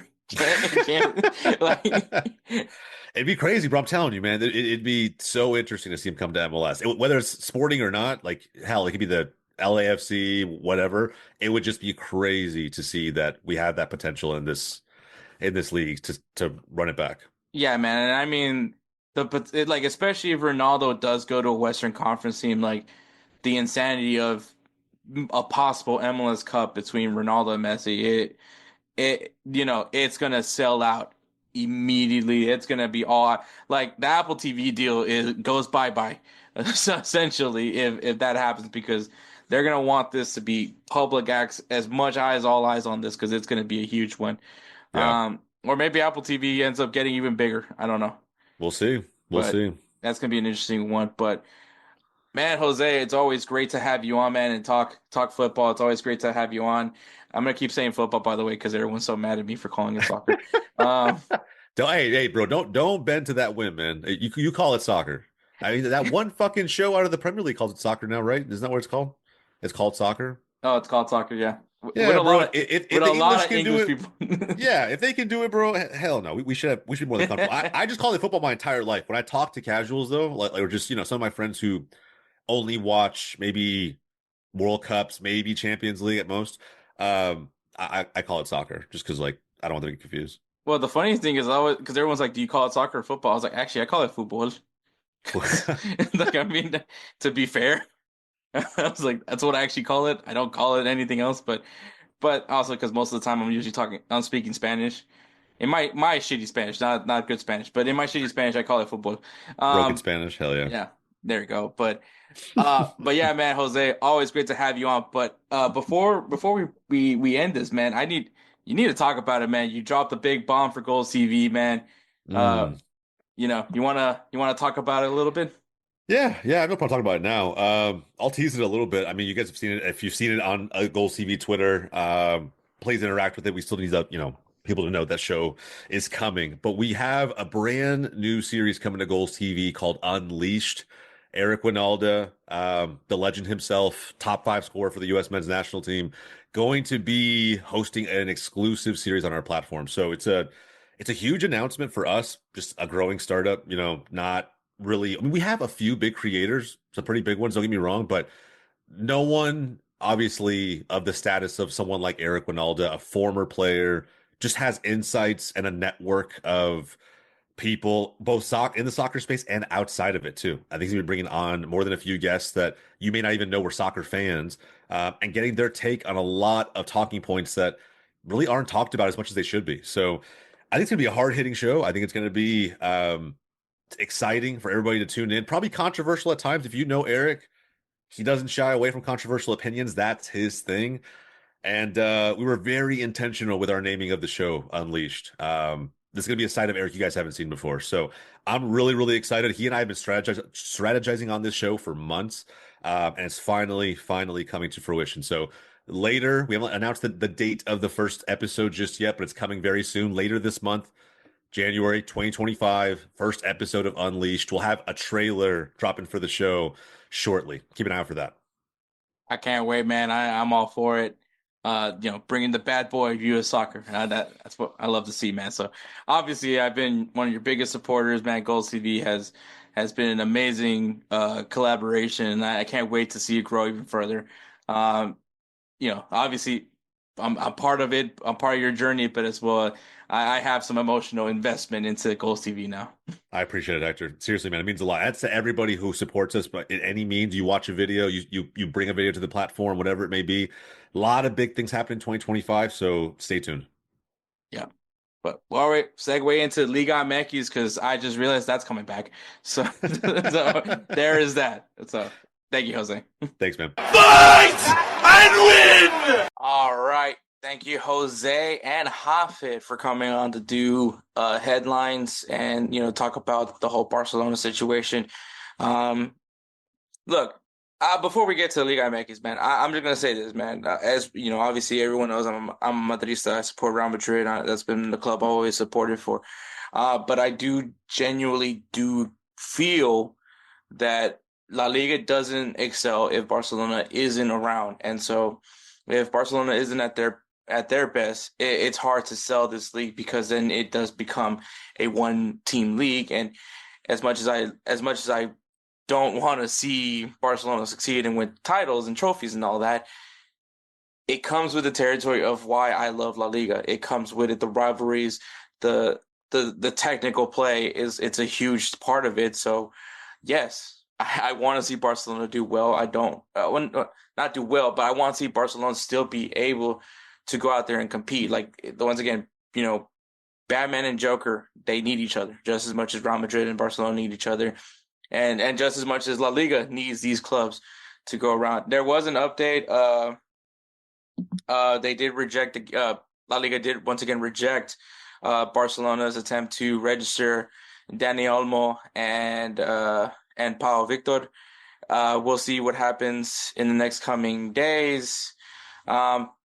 So also kind of in just a heads up, the order of how this is being recorded. So we recorded Hafed the day before I'm recording this, and then later today I'll be recording with Jose. So if there's any changes, that's probably going to be heard in the segment with me and Jose. If there is any changes, I'll make a status update. But if this sounds very weird to you, it's because that's how the order of recording these moments for the episode. But as far as I know right now, Barcelona is going to court to get this figured out to keep Dani Olmo, which once again, if they're unable to, then Dani Olmo and Pau Victor can go to any club that they would like to go to on the free. So, obviously Barcelona needs, and it's in their best interest to get these deals done. So we'll see what happens.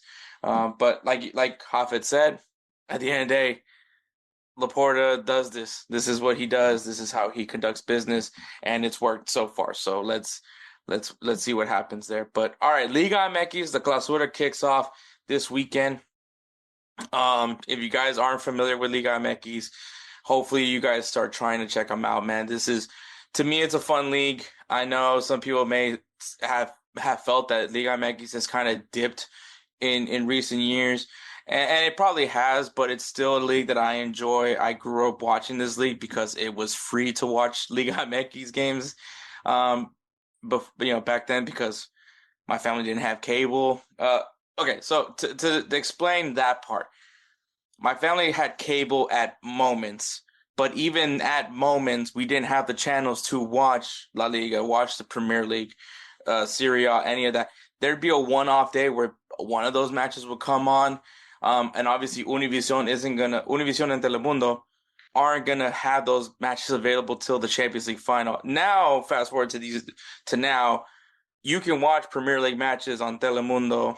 You can watch the Champions League final on Univision.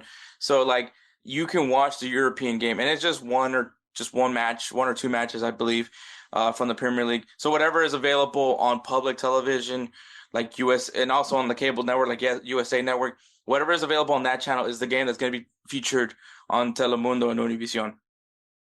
Just so you guys have an idea. But for me growing up, that's how I got to watch football, was watching Univision and Telemundo. And so for me, and the league that was prominent was Liga MX. So I grew up on Liga MX. A lot of my friends growing up are Mexican, so they love Liga MX. So I ended up watching Liga MX because of that influence, and once again, the accessibility of Liga MX. So that's why I still cover Liga. I to some aspect, I try to cover Liga MX because it is a league that I grew up on. It's a league that I enjoy. I try to say that I don't have a club, but if I did have a club, technically it's Toluca. And that's because of when I was, once again, accessibility and all that. I grew up watching Jose Cardozo, Vicente Sanchez, Sinha, Paulo da Silva, Hernan Cristante. Like, those were the guys that I grew up watching in Toluca, and I thought that was a really good team. Actually, as a matter of fact, was one of their best teams that they had in Toluca's history. And so, not a lot of people talk about Toluca. I mean, when they talk about Toluca now, it's about how they have a good team but just can't perform in the playoffs. And also, I want to point out, this is also another league that has a playoff feature in their league format. So it's not just MLS that does the regular season, then go into a playoff. Liga MX also does the same exact thing. Now, for people that are curious about how Liga MX works, they essentially have 2 seasons in one calendar year. They have the Apertura, the opening season, and the Clausura, the closing season. So in both these formats, they play everybody one time, and then obviously the top 6 teams qualify for the playoffs, whereas the teams from 7th to 10th place are put in a play-in round. And that play-in round, I think it's 7 and 8 play against each other to go for the 7th seed. Then the loser would play against the winner between the 9th and 10th place team to secure the 8th seed. So, and am I a fan of this format? No, I'm not. This is also a new format this is now, I believe, the third. This would be now the 4th installment now of this format.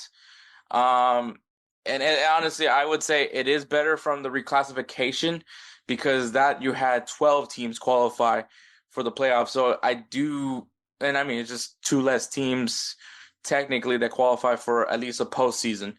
And I mean, it's getting there. I mean, I would prefer just having the top 8 teams compete in Liga MX, which it's not a lot of teams in Liga MX. I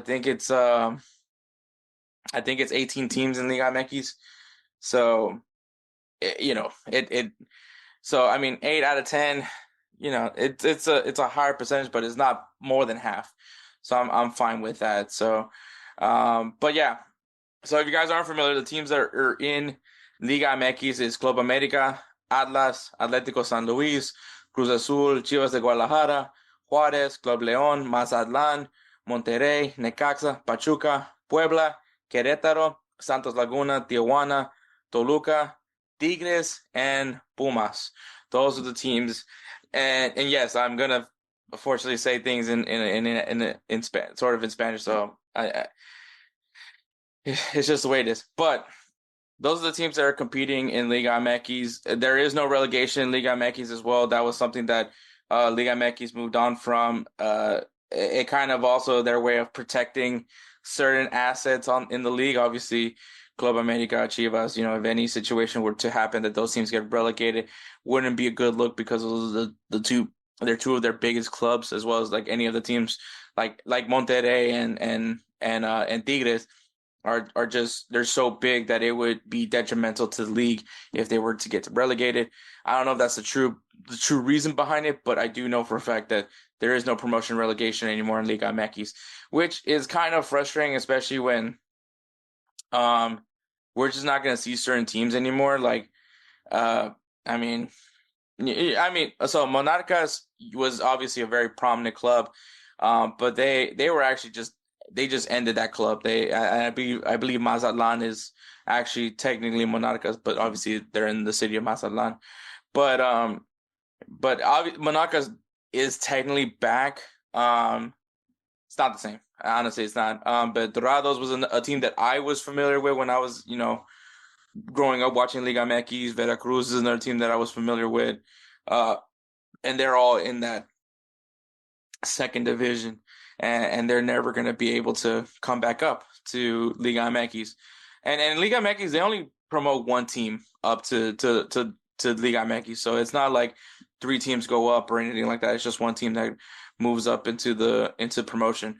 And if you guys were curious how that promotion relegation worked, so when they combine both seasons, the team at the bottom is the team that gets relegated. So that was kind of, if you guys were just curious, like they would combine from the Clausura and the Apertura, from the Apertura and the Clausura, they would mesh them in, and there we go. But anyways, I think I'm saying too much now. There are some changes this season from the Apertura now to the Clausura. In Santos Laguna, we have Ignacio Ambriz, who resigned as the manager. Now is being taken over by Fernando Ortiz, who his last stint was managing Monterrey in May of 2023 to August of 2024. So essentially, he hasn't been working for a while. So we'll see how he does. Taking kind of a half year off from coaching. So we'll see how he adjusts. Does come from Monterrey. Monterrey, obviously, a very sturdy club. So we'll see how that pans out now with Santos Laguna. Puebla, they moved on from Jose Manuel de la Torre, and they hired Pablo Guede, who was known for Argentinos Junior. Similar to Fernando Ortiz, hasn't been coaching since the summer of 2024, so he's coming back into it. Coming from the Argentine League, we'll see how he adjusts in Liga MX. But the more interesting enough, Chivas de Guadalajara, they were actually at the time having an interim coach, which was Arturo Ortega. Obviously, he's an interim coach. He was just there to fill the role till the end of the season. Well, now you have Oscar Garcia, who is taking over. He actually was in Belgium with OH Leuven. And his contract actually ended in November 2024. So he actually was managing a full year over there in Belgium, and then comes over to coach Chivas de Guadalajara. So bit of an intriguing addition. Obviously, if you guys aren't familiar, Chivas de Guadalajara is known for having only Mexican players. Coaches, I mean, they've had coaches from different countries before, so it's not outside of what they're known for. But what their identity as a club is that they only play with Mexican players. And some of you are probably wondering, isn't this the club that has Cade Cowell? You're correct, but Cade Cowell is technically Mexican American, so he's technically under that bubble. But yeah, so we'll see what Oscar Garcia has in mind with Chivas de Guadalajara, a team that was 9th place team, got beat by 10th place Atlas.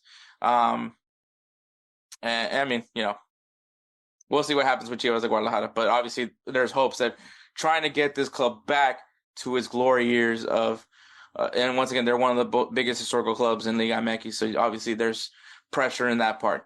Necaxa, if you guys aren't familiar with Necaxa, they are currently owned by Mesut Ozil, Eva Longoria. I mean, it's like a whole list of owners, but Eva Longoria, Mesut Ozil, Justin Verlander, Kate Upton, and now I believe have joined forces with Ryan Reynolds and Rob McAnally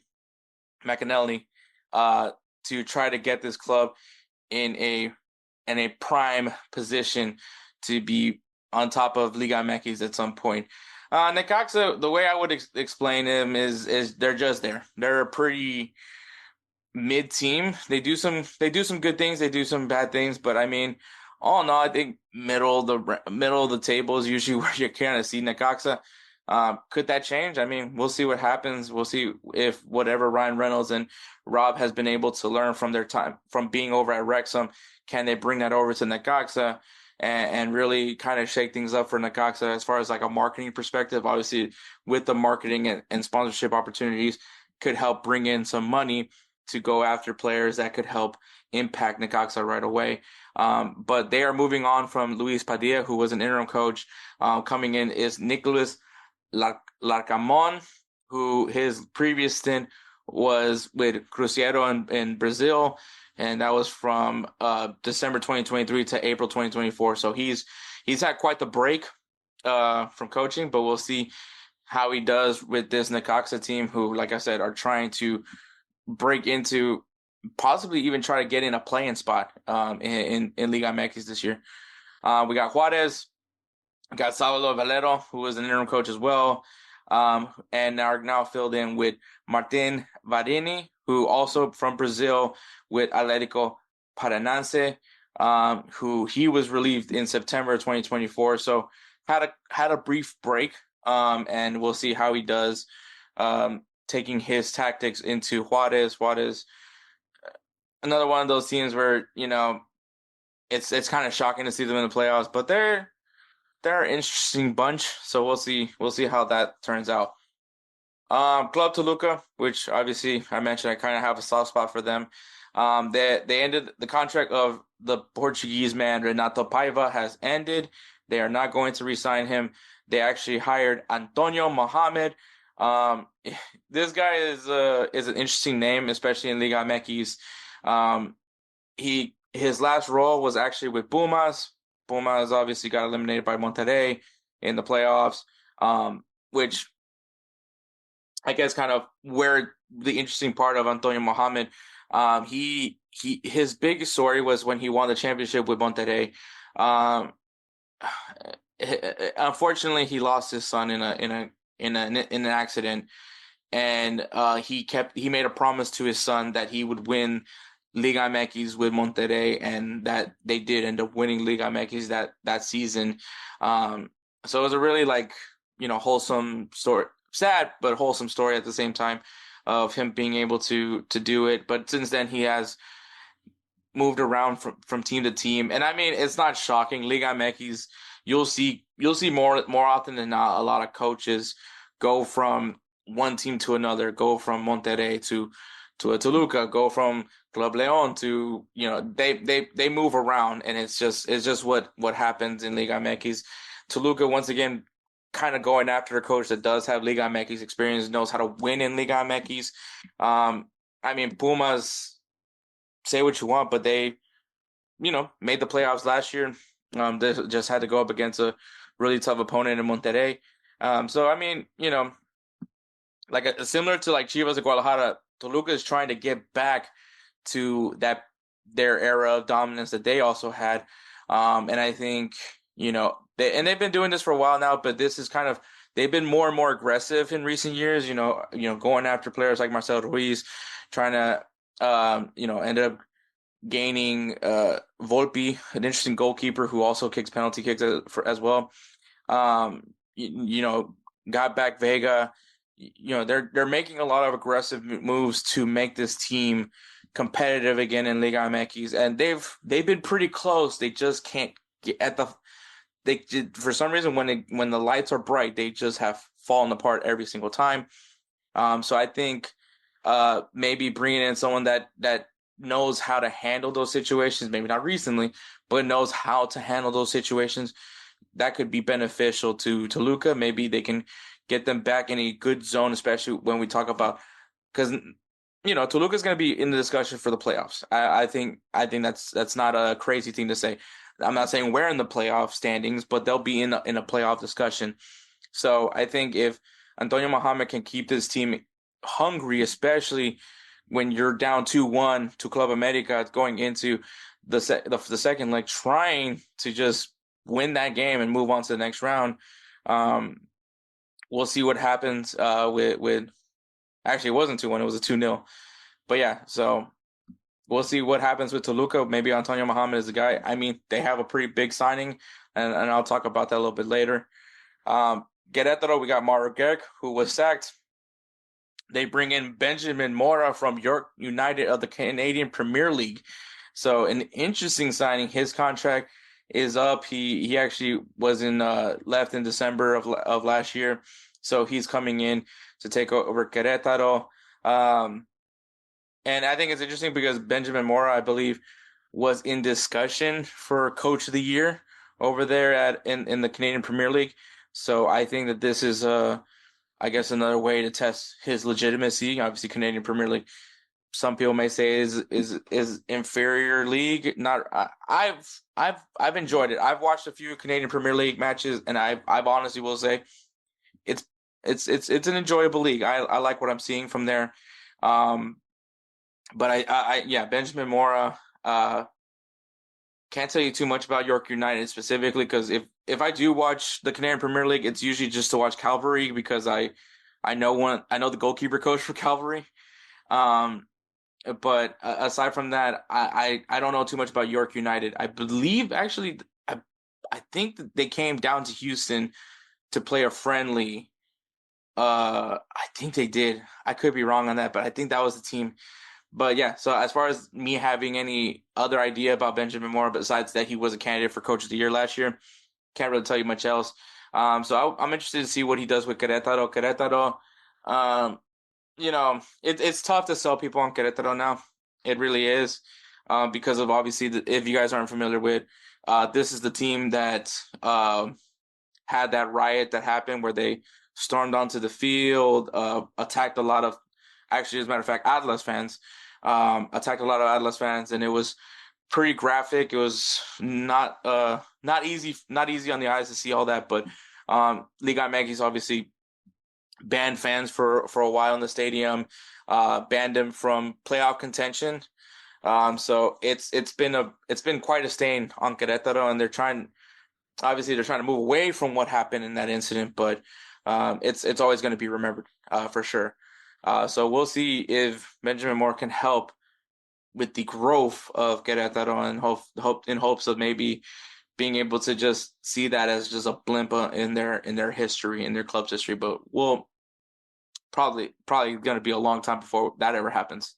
And then the final team that has a coaching chase is Atlas, who they moved on from Benas San Jose, apparently on mutual agreement. Take that with a grain of salt if you want.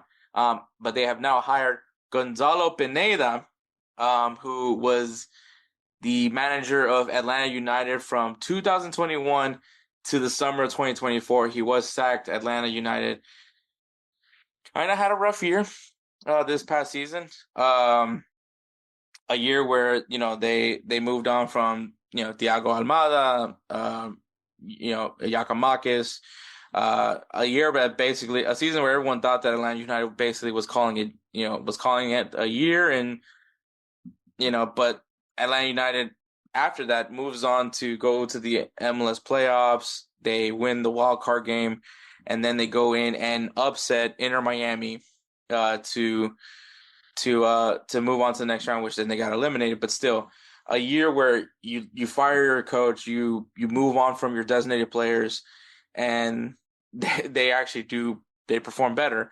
Gonzalo Pineda was that coach, but now he's going to be taking over Atlas. He does have a lot of Liga MX experience as a player, so we'll see what he does in his second second opportunity as a manager, because Atlanta United was actually his first coaching role, so this will be his second role. Atlas obviously was in the playing round last season in the Apertura. They're hoping to be able to maybe avoid the playing round, but they had a big win against Chivas de Guadalajara. They were actually the 10th seed, the 10th place team. Beat Chivas de Guadalajara, obviously got smoked by Tijuana, and then they moved on. But Atlas obviously an interesting team, not to say the least, because of the fact that obviously as well, not that long ago they won Liga MX back to back. Won the Apertura and the Clausura in the same year, the same calendar year, were champions.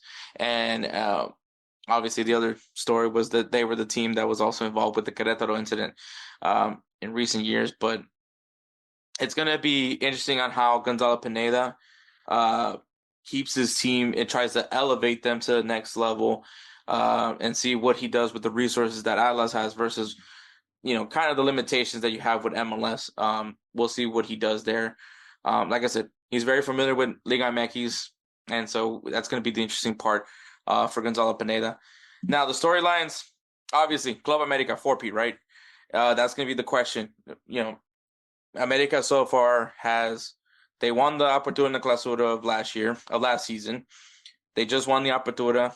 They won the Apertura game. So for three times in a row, have won the Liga MX championship, and you're going into the Clausura possibly and probably going to be in the playoffs again to go for their fourth straight Liga MX trophy, which would be very interesting. I think, the only team that has been able to do a four-peat was Chivas de Guadalajara, and I'm sure Chivas de Guadalajara is hoping to not have that happen for them. And if Club America does it, we're talking about one of the most historical teams in Liga MX history, which is the evil empire that is Club America. But and once again, like I said, man, this team, if they can just get in the playoffs, because this team was a play-in team. They were the eighth place team. They got the 7th seed because they beat Tijuana in the first playing game. And as a play-in team, having already played an extra game versus the other teams that automatically qualify for the playoffs, they beat Toluca handedly. I think the next team that they faced off against was no, it wasn't Monterrey. Well, was it Tigres? Yeah, I think it was Tigres actually. They beat that doesn't matter. They beat the next team and then they beat Monterrey. So they really did go through the gauntlet. I don't even think Tigres made it to the semifinal. Anyway, it's not important. It's really not that important. Oh, it was Cruz Azul. They beat the rival Cruz Azul. That's what it was. They beat Toluca, they beat Cruz Azul, and then they beat Monterrey. So they went through quite a gauntlet of teams that were technically better than them that season, and they still went on to win Liga MX. So as far as the people trying to make an argument that the play-in game is unfair to the play-in teams, Club America kind of debunked that immediately. And I think, once again, it's just something about them when they're in the playoffs. They know it's their time. It's game time now. This is their season. This is where their season kicks off, is when they're in the playoffs. So obviously they have a really good coach right now. They have had people trying to nab him from Club America. The Brazilian coach, I don't remember his name off the top of my head, but there's a lot of teams that are interested in him from what he's been able to do with Club America, and maybe that's something to follow. But I think he is still going to be the coach for Club America. So there is a mentality with this team, and I mean that's just going to be the story: is can Club America achieve the four-peat? And the other one is Hector Herrera joining Toluca. We talked about this when I was with Musa about Hector Herrera, how unfortunate what happened with his exits with the Houston Dynamo. If you guys want to know, Houston Dynamo, his contract was up at the end of last season, but there was an option clause where if Houston Dynamo were to activate that option, then Ache would be with the Houston Dynamo for another season. There was also a clause in his contract that if Hector Herrera were to, I forgot, he had to hit a certain number. I don't know what the number exactly was, but he was supposed to hit a certain achievement, and if he were to hit that achievement, he would have been automatically had his option. And for at least for the Dynamo's perspective, it was too much money for a guy that at this point in his career, at least what everyone feels, that he's on the decline. Last season was a little bit odd just because of the fact that he was dealing with an injury. So he was gone for half of the season, comes in, and I mean, I think as expected for someone that is coming off of an injury, to be a little bit slow, but I think still had his moments. But unfortunately, I think the worst part of it all was just the way he exited, which obviously was him getting a red card in the playoff game in the second leg. Well, not second leg. In game 2 against the Seattle Sounders, where he ended up spitting at the referee's direction and it was automatically ejected from the game with a red card. At that point, there's really nothing you could do. That's not professional, and I get all those things. But I'm not gonna, discount what he was able to do with the Houston Dynamo. I think he brought in a great mentality. I think he changed the culture. He made it a very selfless team, which was a team that was initially very selfish, a very toxic locker room. As far as from what I've been able to recall from the Houston Dynamo before he came in, he was, and I think that's something that people don't understand about Ache. He's a very team-oriented guy. Like, he cares about building a relationship with his teammates, and he very much did that with the Houston Dynamo. So That's why I'm never. And I mean, maybe I have some bias with Hector Herrera. Maybe I do. Maybe I don't. Frankly, I don't care. At the end of the day, we all have our biases, and that's perfectly fine. There's nothing wrong with having a bias towards anything. But that doesn't mean you can change. It can change or anything like that. But I do think Hector Herrera was really good for the Dynamo. I think he was really beneficial to Houston Dynamo. The only thing I'm worried about is hopefully that the Houston Dynamo continue going on with the foundation that Ache has brought into the locker room. But he is joining Toluca. I think it's a really big signing for them. I think I don't know if missing piece is the right word for this, but I think bringing in a veteran like Hector Herrera, especially a Mexican, I don't know if legend's the right word for Hector Herrera, but I know a lot of people respect and love Hector Herrera. So for him to come into Toluca, especially with the players they have right now, I think he can immediately be impactful for the team, and may be able to give them that mindset, along with having Antonio Mohamed, but with Hector Herrera coming in, being able to get them still in this competitive mindset that, hey, it's not over, let's play. And hopefully, I think the only thing that would get in between that is just his temperament. He's a very, and I think that the whole Seattle series was just a whole other thing. I think that was just frustration of all things, but I don't think that we're going to see anything like that. Knock on wood. But Hector Herrera is a player that plays with his heart on sleeve, and I think that's one of the reasons why people respect him so much is how passionate he is in the field. And I mean, it could one of those things that could happen on the field. But I think Ache will be really beneficial for Toluca. Can this guy be the guy that helps Toluca get back on track and be back on top of Liga MX? There's time to tell. But I'm really excited about this season. I can't wait for the Clausura to start. It'll be this weekend. So I can't wait. If I had to pick a favorite right now, I might just keep it with Club America. As of right now, early favorite, Club America. I don't think anybody's like doubting America at this point. It's just hard to not have. It's just hard to have doubts in Club America. I don't think they've lost anybody that's monumental for them. Their team is still pretty sturdy. I think if maybe have a better season where they're in a better playoff position, but clearly it doesn't matter where they are in the playoffs. They're going to flip that switch. So we'll see what happens with Club America. I think it's a very solid team still to go. But, obviously, I'm rooting for somebody to beat them. I'm not going to lie. I'm rooting for somebody to not let that four-peat happen, because that is, at the end of the day, we won't hear the end of it if that's the case. But, all right.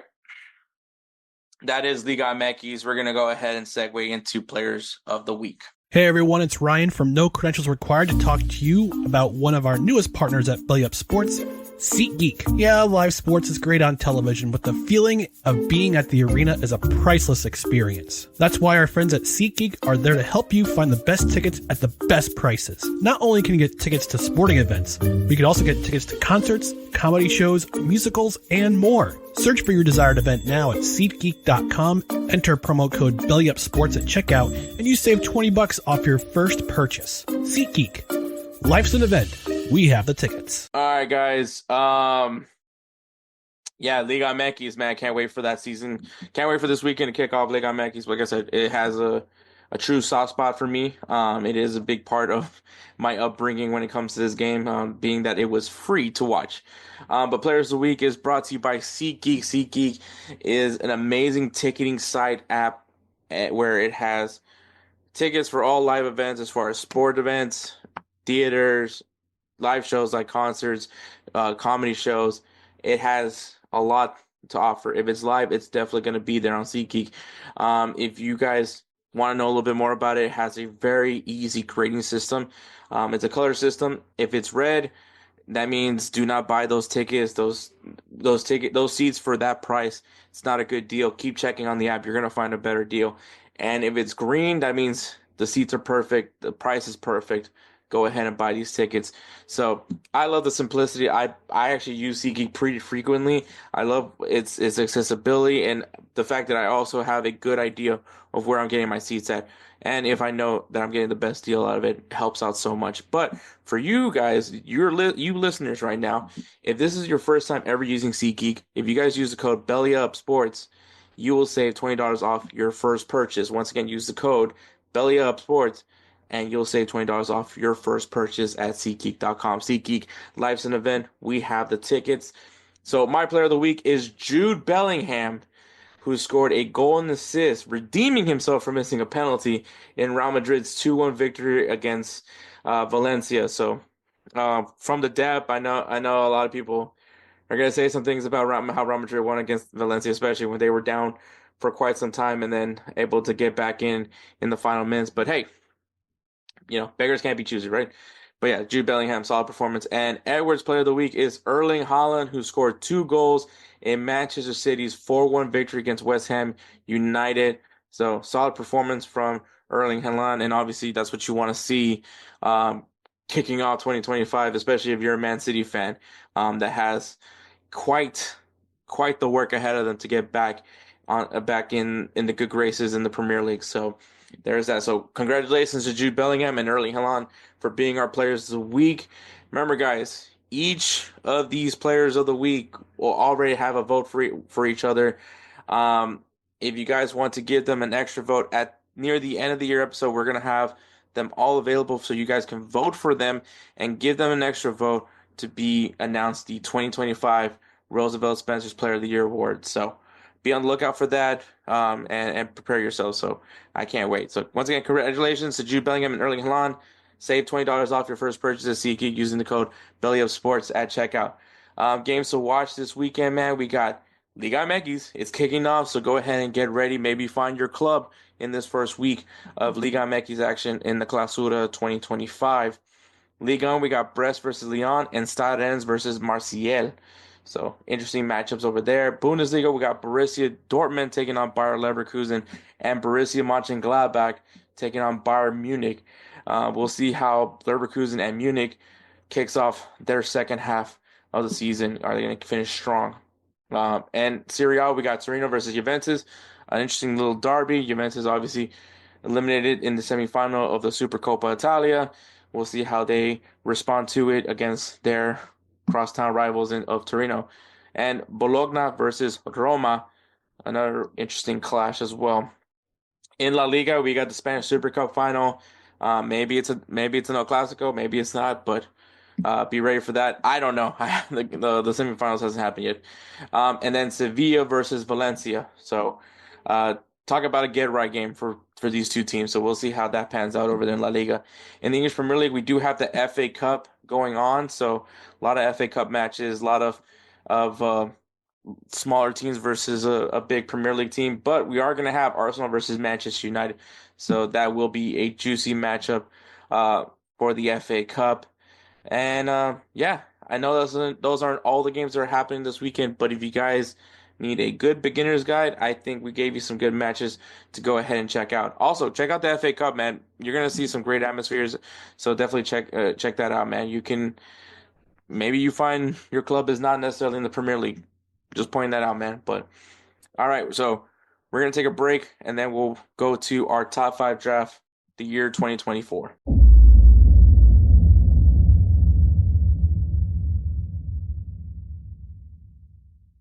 All right, guys, you know what? We're finally going to bring back the closing segments. I'm going to try my best to really get more back into this thing because, let's be honest, I sucked. But new year, right? It's 2025 now. Actually, we're recording this not on 2025, but by the time you'll hear this, it is 2025. It's also the 200th episode of Insert Name MC, so we're kicking off 2025 in style. But yeah, so top 5 draft, and obviously we have to do this because 2024 is concluded, and that is we're going to draft the things that happened in the year 2024. 2024 was very eventful this year. I'm sure there's a lot of things that we could be drafting in this one. But obviously joining me is the super sub, Kelcey Coin of High Low Sports. What's up? Glad to be back again. And returning for his 3rd draft, he knocked it out of the park with the drinks. I think people personalities, which both of them were also in that one. I think I don't know who won. I feel like I won, but I could probably be biased. I don't know. I feel like Hector religion. always thinks he wins. I took religion. You guys all admitted I had some good picks on that one. But anyways, we do have Jared from the Kornerbooth Pod. What's going on?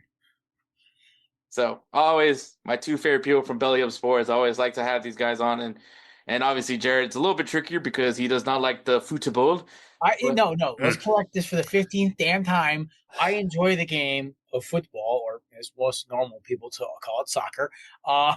But I'm a big fan once every 4 years and for international play. I do appreciate the Premier League and the Champions League and Bundesliga and all that stuff. I don't have enough time to follow it. But that's the truth. I appreciate it. Fair enough. You're lucky I didn't find the boo in time for on my audio board. Otherwise, you're so chorus of boos. Freaking petty.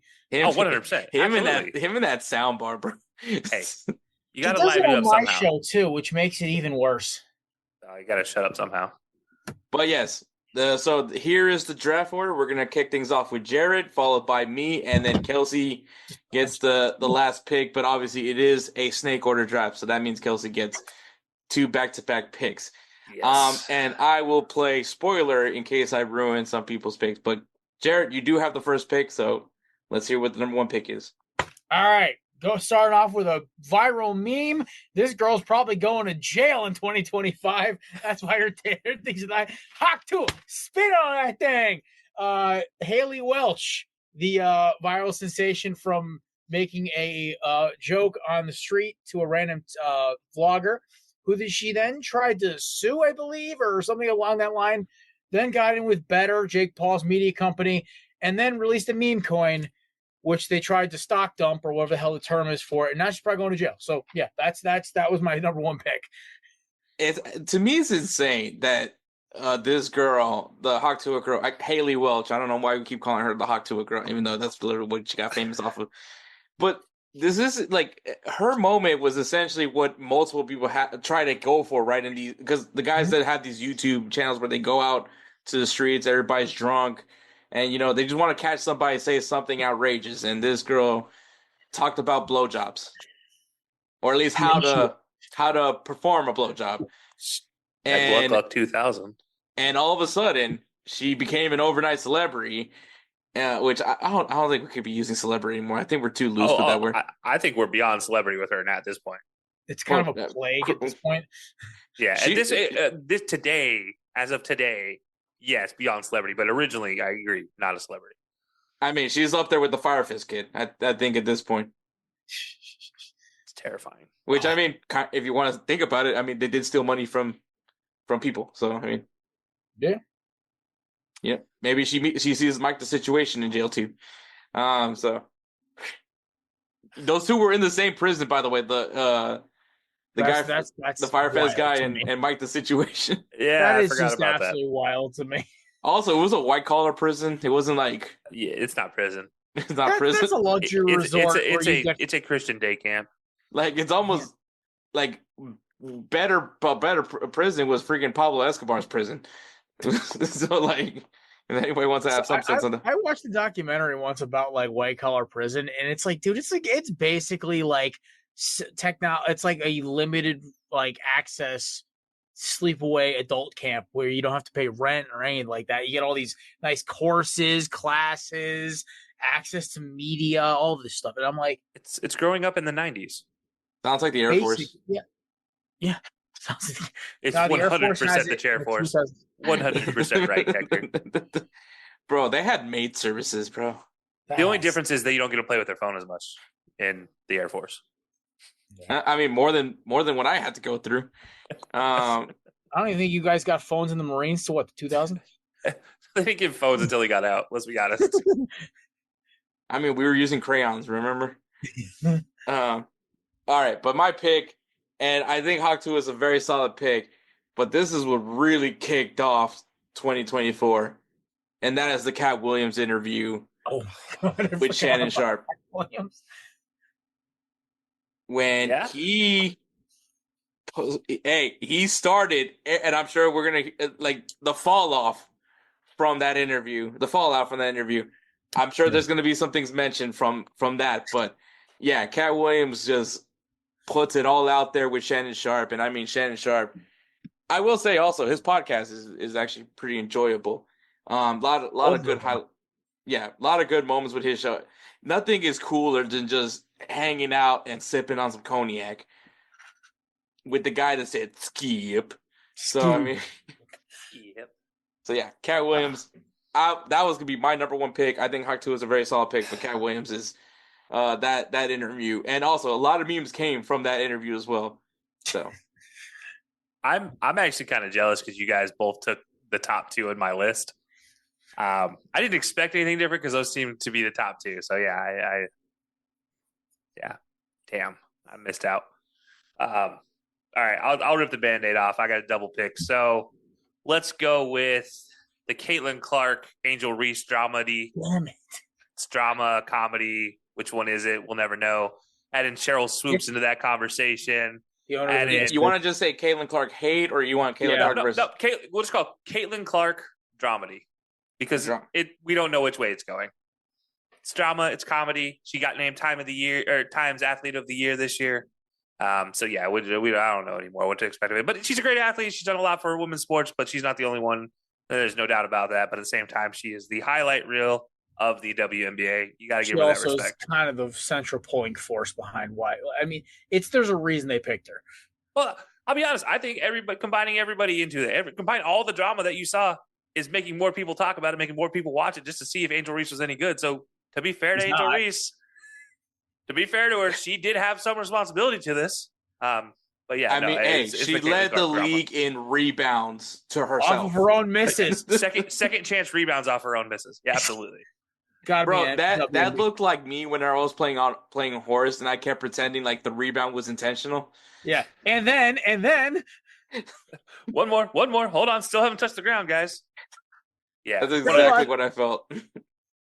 100%. But yeah, Caitlin Clark's my number one. Also, number 2 though.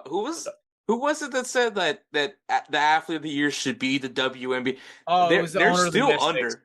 Yeah, the owner of the Washington Mystics. The league is still under. No, they made a profit this year. They did turn a profit, but by less than 5% profits. That's like when Pam was like, I doubled my sales from what, 2 to 4? Check. That's the most perfect analogy for it. Oh my God. All right. We'll go number 2, same vein, hilariously awkward moment, but still so funny to talk about. Did he or didn't he? We'll never know if Shohei was the guy responsible. But Shohei's interpreter takes the fall for the sports betting. Yeah, absolutely wild to see it. And who knows what the actual true answer is because none of us speak Japanese. And Shohei speaks perfect English, but chooses to use an interpreter for this exact reason. I will stand on that hill. But you know what? More respect to him. But yeah, no, Shohei's interpreter taking the fall. Whether he did it or didn't, we'll never know. All right. It was hilarious. I'm not gonna lie. When there's certain things where you just like, we can't be all judging things off a stereotype. And if you guys don't know that there's a stereotype for Asians that they do love to gamble. And I was like, it can't be all true. And this came out. I was like, oh God. Also, fun fact, a lady, one of the people that my mom cleans for, she goes frequently to the casino in Louisiana. And she is also Vietnamese. So I just wanted to point that out. Totally not racist. But it is it is one of those weird stereotypes that you kind of hope isn't true, but it is kind of true. It's the same thing. Like, I don't know what's a good stereotype where you're like, it's kind of true. Hector, I think you're the only one in this conversation that can say a stereotype. Yeah, I know. Me and Kelcey are kind of up a creek. I love that I do get away with this. We can make jokes for other types of nationalities of white people if you want to make those jokes. I got one. Rednecks and their inbreeding. You hope it's not true. Polacks are stupid. Okay, let's not offend that many people. I am Polish, so I got a free card. Okay, we got clarification. We're good. We got clarification. Yeah, I have a big ass Polish eagle tattooed on my arm that basically says, "Hey, this guy is a Polak." Also, shout out to our 2024 Player of the Year, Robert Lewandowski. Yes, sir. That's my dog right there. 3-time champion, but never ending. Yeah, the Shohei Ohtani scandal, and the fact that they were somehow able to just pin it all on the translator, and then it just got swept away like it was nothing. It just got swept away. He gets the biggest contract ever. Sets an all-time record for a season, 50-50 home runs, stolen bases. Bro, Ohtani's gonna get the Bobby Bonilla deal. Yeah. He's gonna be the next Bobby Bonilla. Like we're just gonna be like, hey guys, guess what? Ohtani's getting his paycheck today. I wonder if I'm keeping that on the schedule. Oh, Ohtani got his betting stipend for the next year. Yeah, he's gonna be living good. That's what he took that deal. Yeah, he wants a long-term betting payments. It's like I have a connect. So solid. That was a good pick.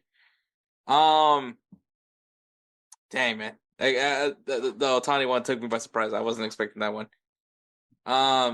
My second pick. Oof. Well, I mean, let's be honest. It happened, and it was following with Cat Williams, and that is, of course, P. Diddy. It turned out to be true. So, damn it!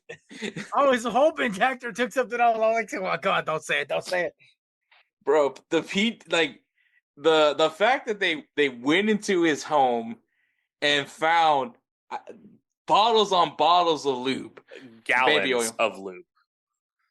Sorry, baby oil. You're right. My bad. Baby oil. Allegedly, baby oil. That is probably, and that was just the most insane thing. I mean, look, do we know that Hollywood probably has its own separate life and all that? And if you believe in the well, that's real. Don't worry. Oh well, we might get canceled tonight. Yeah, I've done it plenty of times on this podcast. I haven't got caught yet. But yeah, it's just it's interesting. And then like Cat Williams kind of has like this tell-all where a lot of celebrities had to come out and say, yeah, but for them to finally like I guess catch the diddler, which is another thing that just nonstop memes that came from this guy. He diddled that fiddle. Yeah, man, it was definitely one of those where you're just like, oh wow, this was happening. So it might get LeBron too. There's more to come apparently. Never know. 2025 might be LeBron getting caught in the P Diddle My Fiddle. Yeah, I think Jay-Z's also kind of. Yeah, that's why I've separated myself from him being my favorite musician. He's been jettisoned out of the top 10, top 15, top 20 on my list. I don't want any association with that slimy ball. Yeah, I get that. All right, Jared. All right, you guys ate up about 80% of my list here, so I'm gonna go with a funny meme and all innuendos aside. The Dune 2 popcorn buckets. Oh my God, I forgot about those. I still haven't seen the movie either. I just literally went and saw something else that weekend. It was the Guy Ritchie World War II movie. Took my dad to go see it with Henry Cavill, and I'm like, the buckets are real. I was laughing my ass off. I could not stop laughing. I can't believe someone saw that and was yes. Well, I'm sure someone did say yes, but I mean, like, yeah, we know Diddy probably said yes. And also the fact that Ryan Reynolds was like, "How do I top this?" Can we just put popcorn buckets? Can we just give Jared popcorn buckets this year? Popcorn buckets. No, meme popcorn buckets. All right, meme popcorn buckets. I'll give it to you. Yeah. Or I'd say phallic popcorn buckets. We want to really get really specific. I'll say raunchy. I'll say you can just say popcorn buckets because there's some wild ones. There's literally a giant hammer one right now. I am actually literally going to the movies tomorrow to go get that popcorn bucket. Yeah, like this popcorn bucket in general is insane right now. Dude, well, I mean, it's for a Lord of the Rings movie, so you know I was going to go see it regardless. Like I live and die by that. That's fair. Saga. Better than Harry Potter, better than Game of Thrones. I will not be argued with that on that one.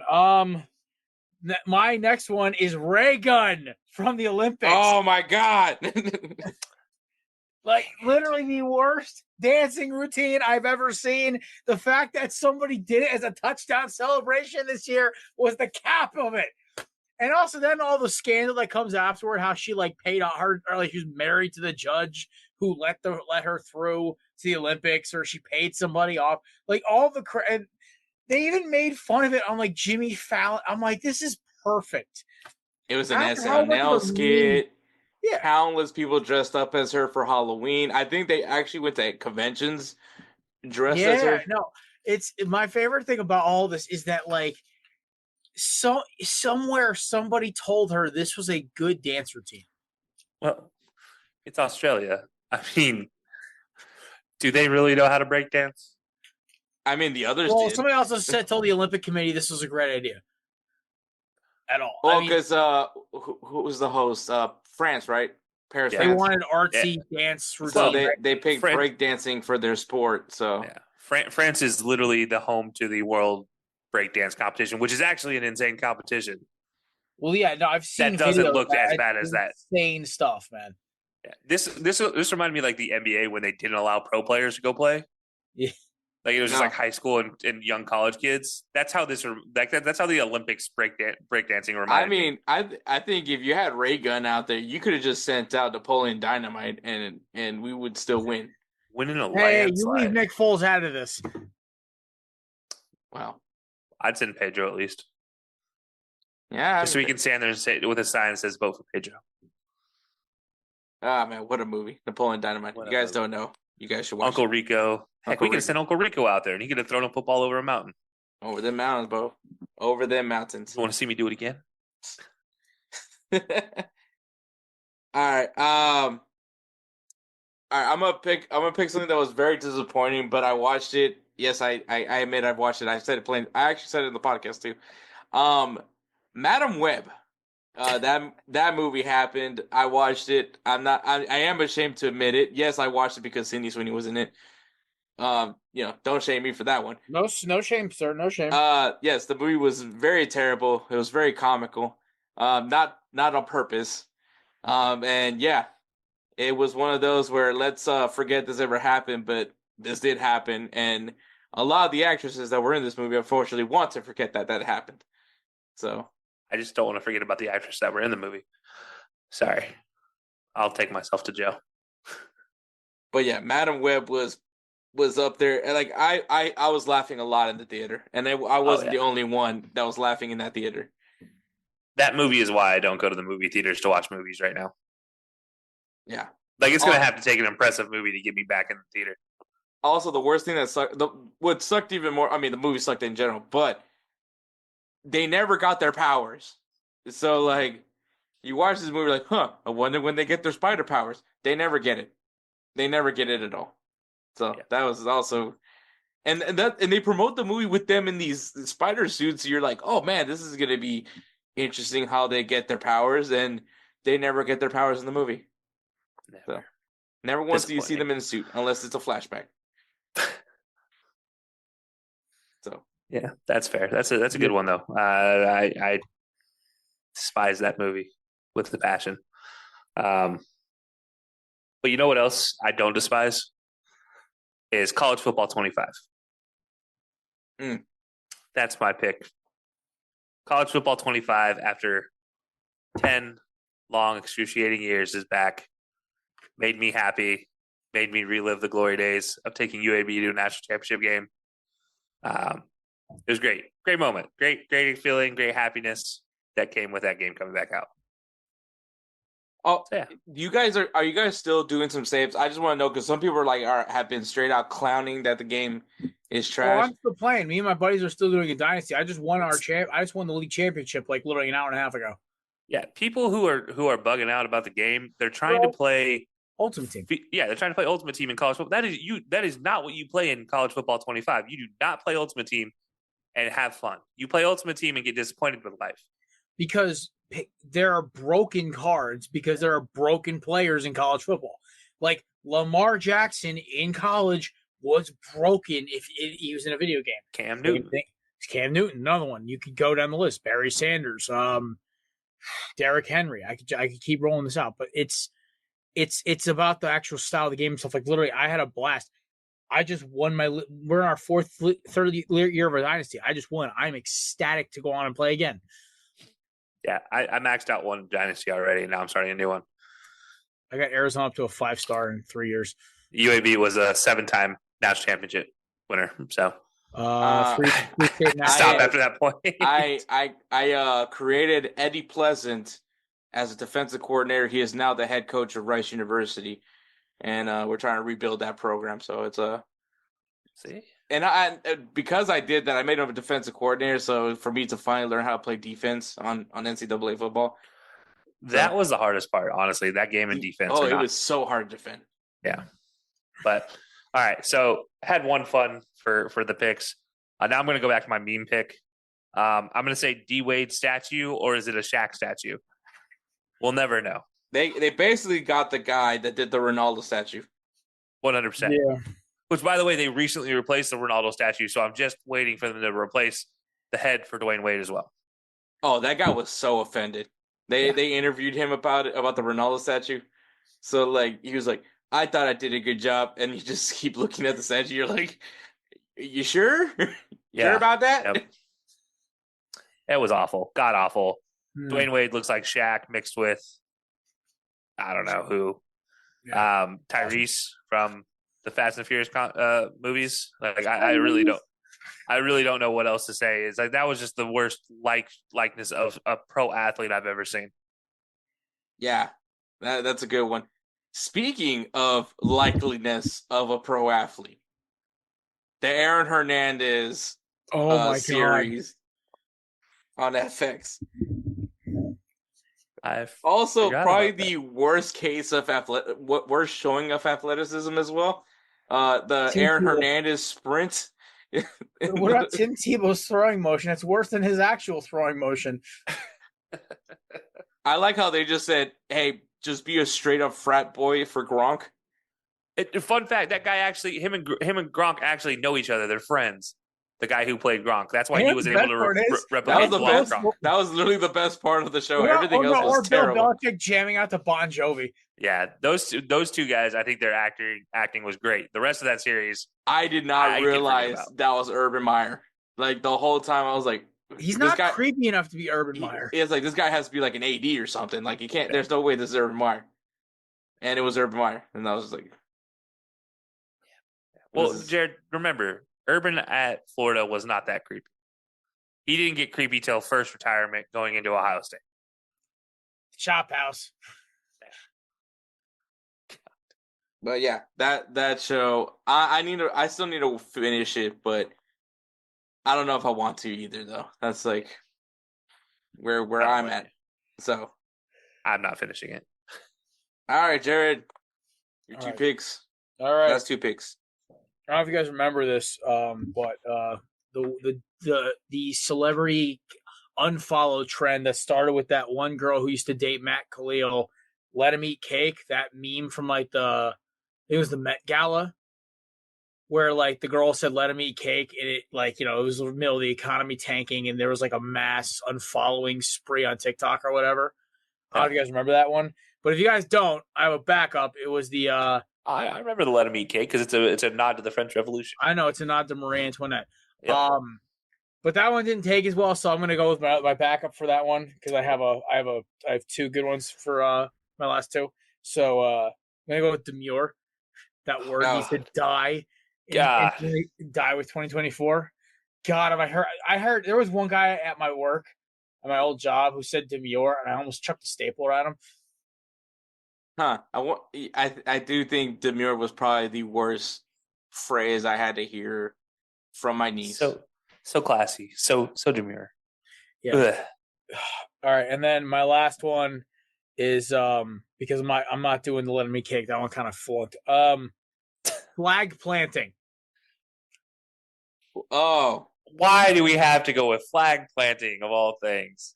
Well, Are you offended I by love it. You don't like it? No. No. I'm trying to crap on the anti-flag planting laws that the weenies in your state, Kelcey, are trying to pass. Oh, trust me. If you need a breakdown on that, DJ and I talked about that. Oh, I know. I've Juniors started that part of the Columbus. podcast, but I had to get out of my truck. So yeah, we went off on the Weenie Hut Oh, Juniors I down know. there in Columbus. Well, so here's the thing: is I want the whole softness to die. You don't want them to plant your flag or throw the U down or horns down. Win. That's the thing. Win. You don't like it, don't lose. It's that I'm sick of that stuff. It goes back to Cam Newton, right? You know, the whole if you don't want to see me dance, then stop me from scoring touchdowns. Yeah, exactly. And so my thing was we were talking about it. It's like, oh well, they're not going to see that.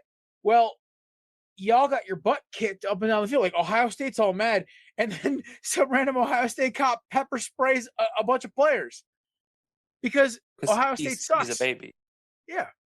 So I want anti-flag planting laws, and the whole flag planting saltiness gone with 2024. Yeah. Bring more flag planting back, please. Yeah, I hope that next year Miami walks into Tallahassee because they will be able to stomp them. Tennessee needs to beat the smack out of Ohio State. Obviously, so. This is coming out after that, so hopefully I didn't just jinx it. But if they did, then I hope they plant a flag and take the field goal post to the river. So I really hope they pull it off. Yeah, I need to see the field goal post in that river in Columbus. Oh, I do too. I want to see the fight that breaks out trying to stop it. I just want chaos for the me too. All the chaos. Well, all the chaos. The only non-chaos game I picked this weekend for college was I took Notre Dame because I just think Indiana's a joke.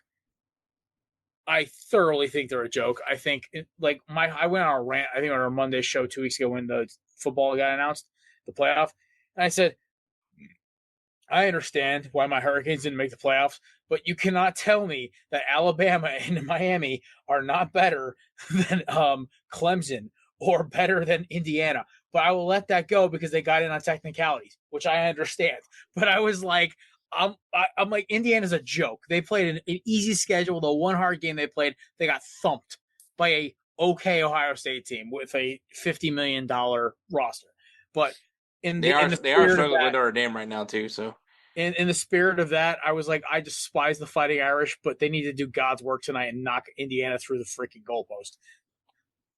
Yeah. And I mean, Notre Dame is also kind of keeping them in some sense. It's like Notre Dame is like winning the game, but at the same time is like it's Notre Dame. Like they're another one of those teams where I'm like, they're only in because they had an easy schedule. Yeah. Even their hardest win was what, Texas A&M? Who that? Exactly. No, who? Notre Dame. Notre Dame's hardest win was A&M, right? They lost to Northern Illinois. I don't care about anything else they did this season. Exactly.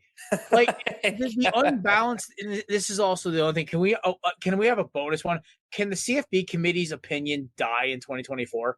Can we go back to the computer for the playoff for the 12 of them?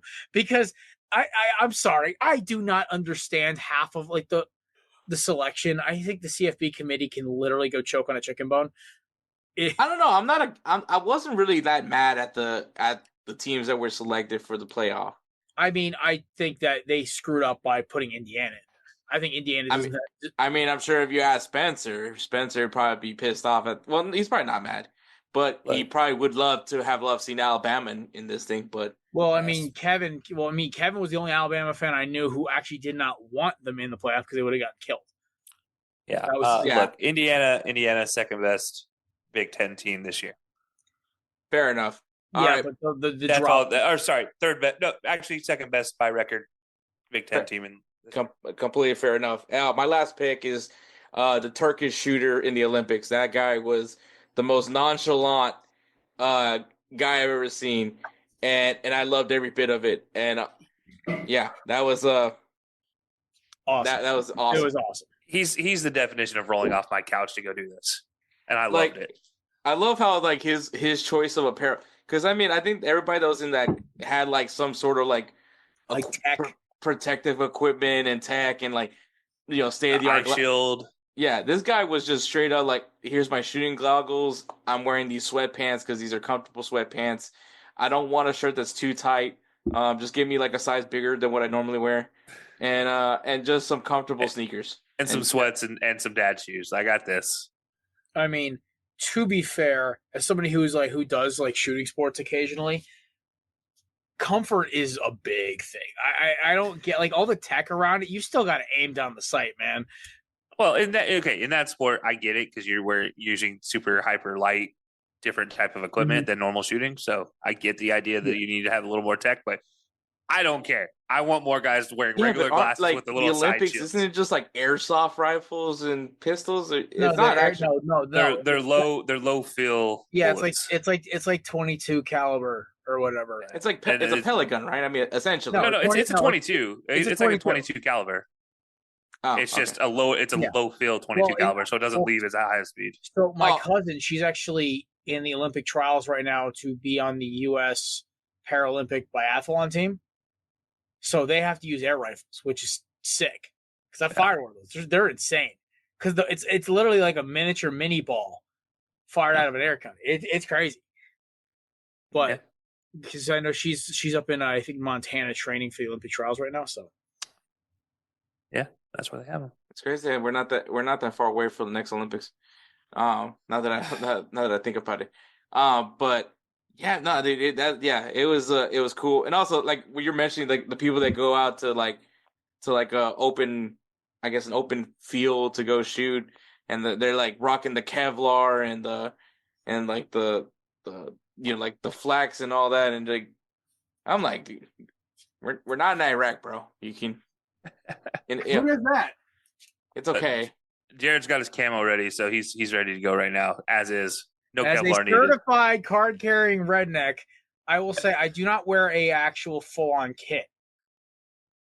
But you've seen those people. Oh no, guaranteed. I'm friends with some of those people.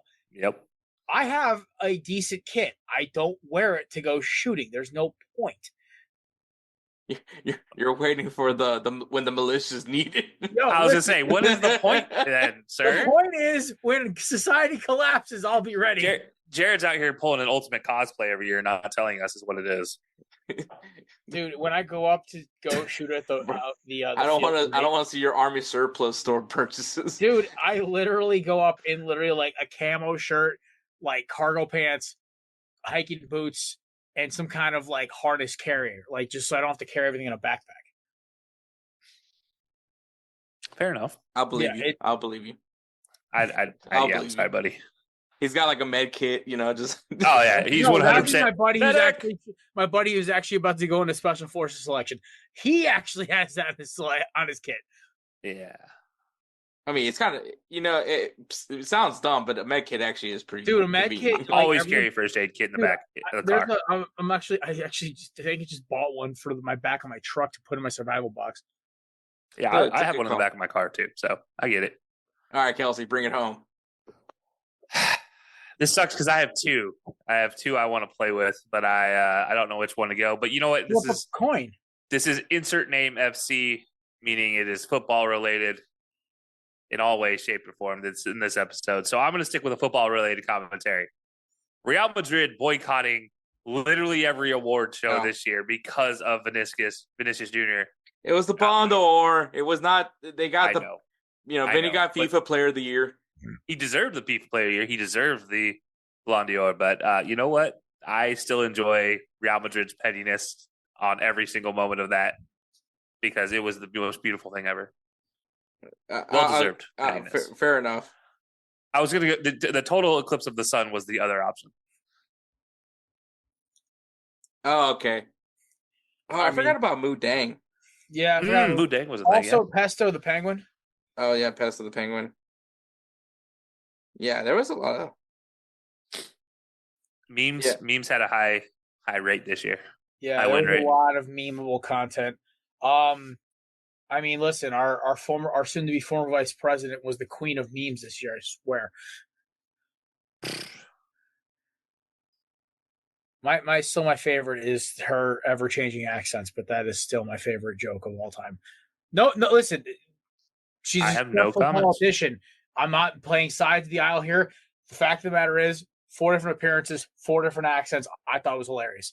I have 4 different accents for different appearances. Oh, I'm not judging it. It's the fact that they were all on camera. It was funny to me. Mine are all on camera too.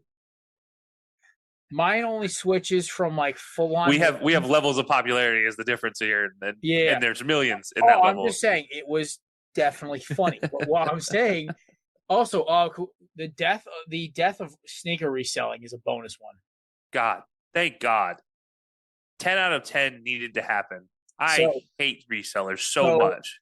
I think one thing from this year that I also found a lot of enjoyment was just the younger crowd like discovering movies or references from TikTok memes. Like my niece kept playing the song from 8 Crazy Nights. Oh my God. The Adam Sandler Hanukkah movie. And yeah, and so like the only reason why I found out was she was watching TikToks, and I hear the bum bum beady beady bum bum, and I'm just like, I started going like, and I started singing along with the song, and she's like, wait, you know this? I was like, yeah, it's 8 Crazy Nights. It's an Adam Sandler movie. It was like a cartoon Hanukkah movie, and she's like, and full length soundtrack, by the way, CD soundtrack, full musical, and so I showed her the actual clip from it, and she was so confused as to why was there a cop and a shirtless Asian guy. No, a shirtless 3'5" Asian guy. Doing I believe that's like a common Jewish dance. Yeah, it's a Hebrew dance. Yeah. So, she was just like, I have more questions now than I ever had before, and I was like, I would say watch the movie, but I don't think the movie's really going to answer anything. So the number of songs this year that people found that are like 90s, late 90s, early 2000s that are now TikTok memes, dude, is insane. And then my favorite trend with that is like the millennials showing the real dances. So like the hip dip song. Yep.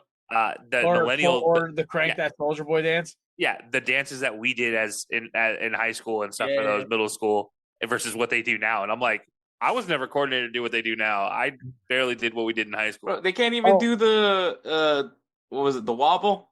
Yeah. They don't even do the wobble right. So. I watched some girl on TikTok try to do the wobbles on my 40 page. I'm like, I know this song. I danced this song in high school. Me and one of my buddies did it as a touchdown celebration after a scoop and score. It was a fat guy touchdown celebration because it was easy to learn. I hate that this song came out for you guys when you were in high school, and that song came out when I was an adult. I was in middle school when that came. No, I was older than Jared. Yeah, I'm the youngest. Wobble came out when I was in college. Yeah, Wobble came out my freshman or sophomore year of high school. Hector, you and I are almost the same age, so it's like I was literally in the military, and the Wobble came out. And I was like, "Oh, this is cool." Dude, I was in my 20s. I remember the Cat Daddy. I was in the 20s. Oh, the Cat Daddy, that's a good one. Yeah. No, my favorite was the favorite mute song. I kept hearing a trend when they did "My Own Worst Enemy" by Lit. I'm like, oh my god, my favorite pop punk anthem from the 2000s. I will belt that. So they put that on the bar, and all of my friends who are a little younger than me, who are like, they're older Gen Zers, but like, what is this song? Then there's just my drunk ass screaming the lyrics at the top of my lungs.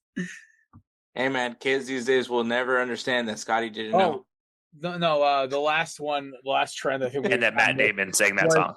The last trend I think I feel like I can never like make people understand that Matt Damon was in a cameo of a coming of age college movie. I stumbled upon Eurotrip when I was like 10 years old, going through MTV, going channel surfing when I was home alone. I stumbled on Eurotrip in high school. Was it high school years that it came out? Something like that. Well, it was 2004, right? So end of middle school. I was fifth grade. I was in fifth grade when I found it on like MTV. It was the year after 2011. 2005. I found it. Yeah, that's going into high school. And Fiona was Lois Lane in Smallville. Yep. Yeah. Oh wait, not Lois Lane. It was Lana Lang. Lana Lane. And that movie made me want to try to hitchhike my way on a plane by delivering a package to Europe. They didn't do that. Wait. Yeah, that's how the one guy gets from the U.S. to Europe is he delivers a package. I think I need. Right. This is my sign to go watch Euro Trip. Yeah, like I mean, like I'm gonna probably go watch Die Hard tonight because it's a Christmas tradition. I gotta always watch it. I have 3 more movies left in my Christmas checklist. I have Lord of the Rings, and Lord of the Rings to go watch.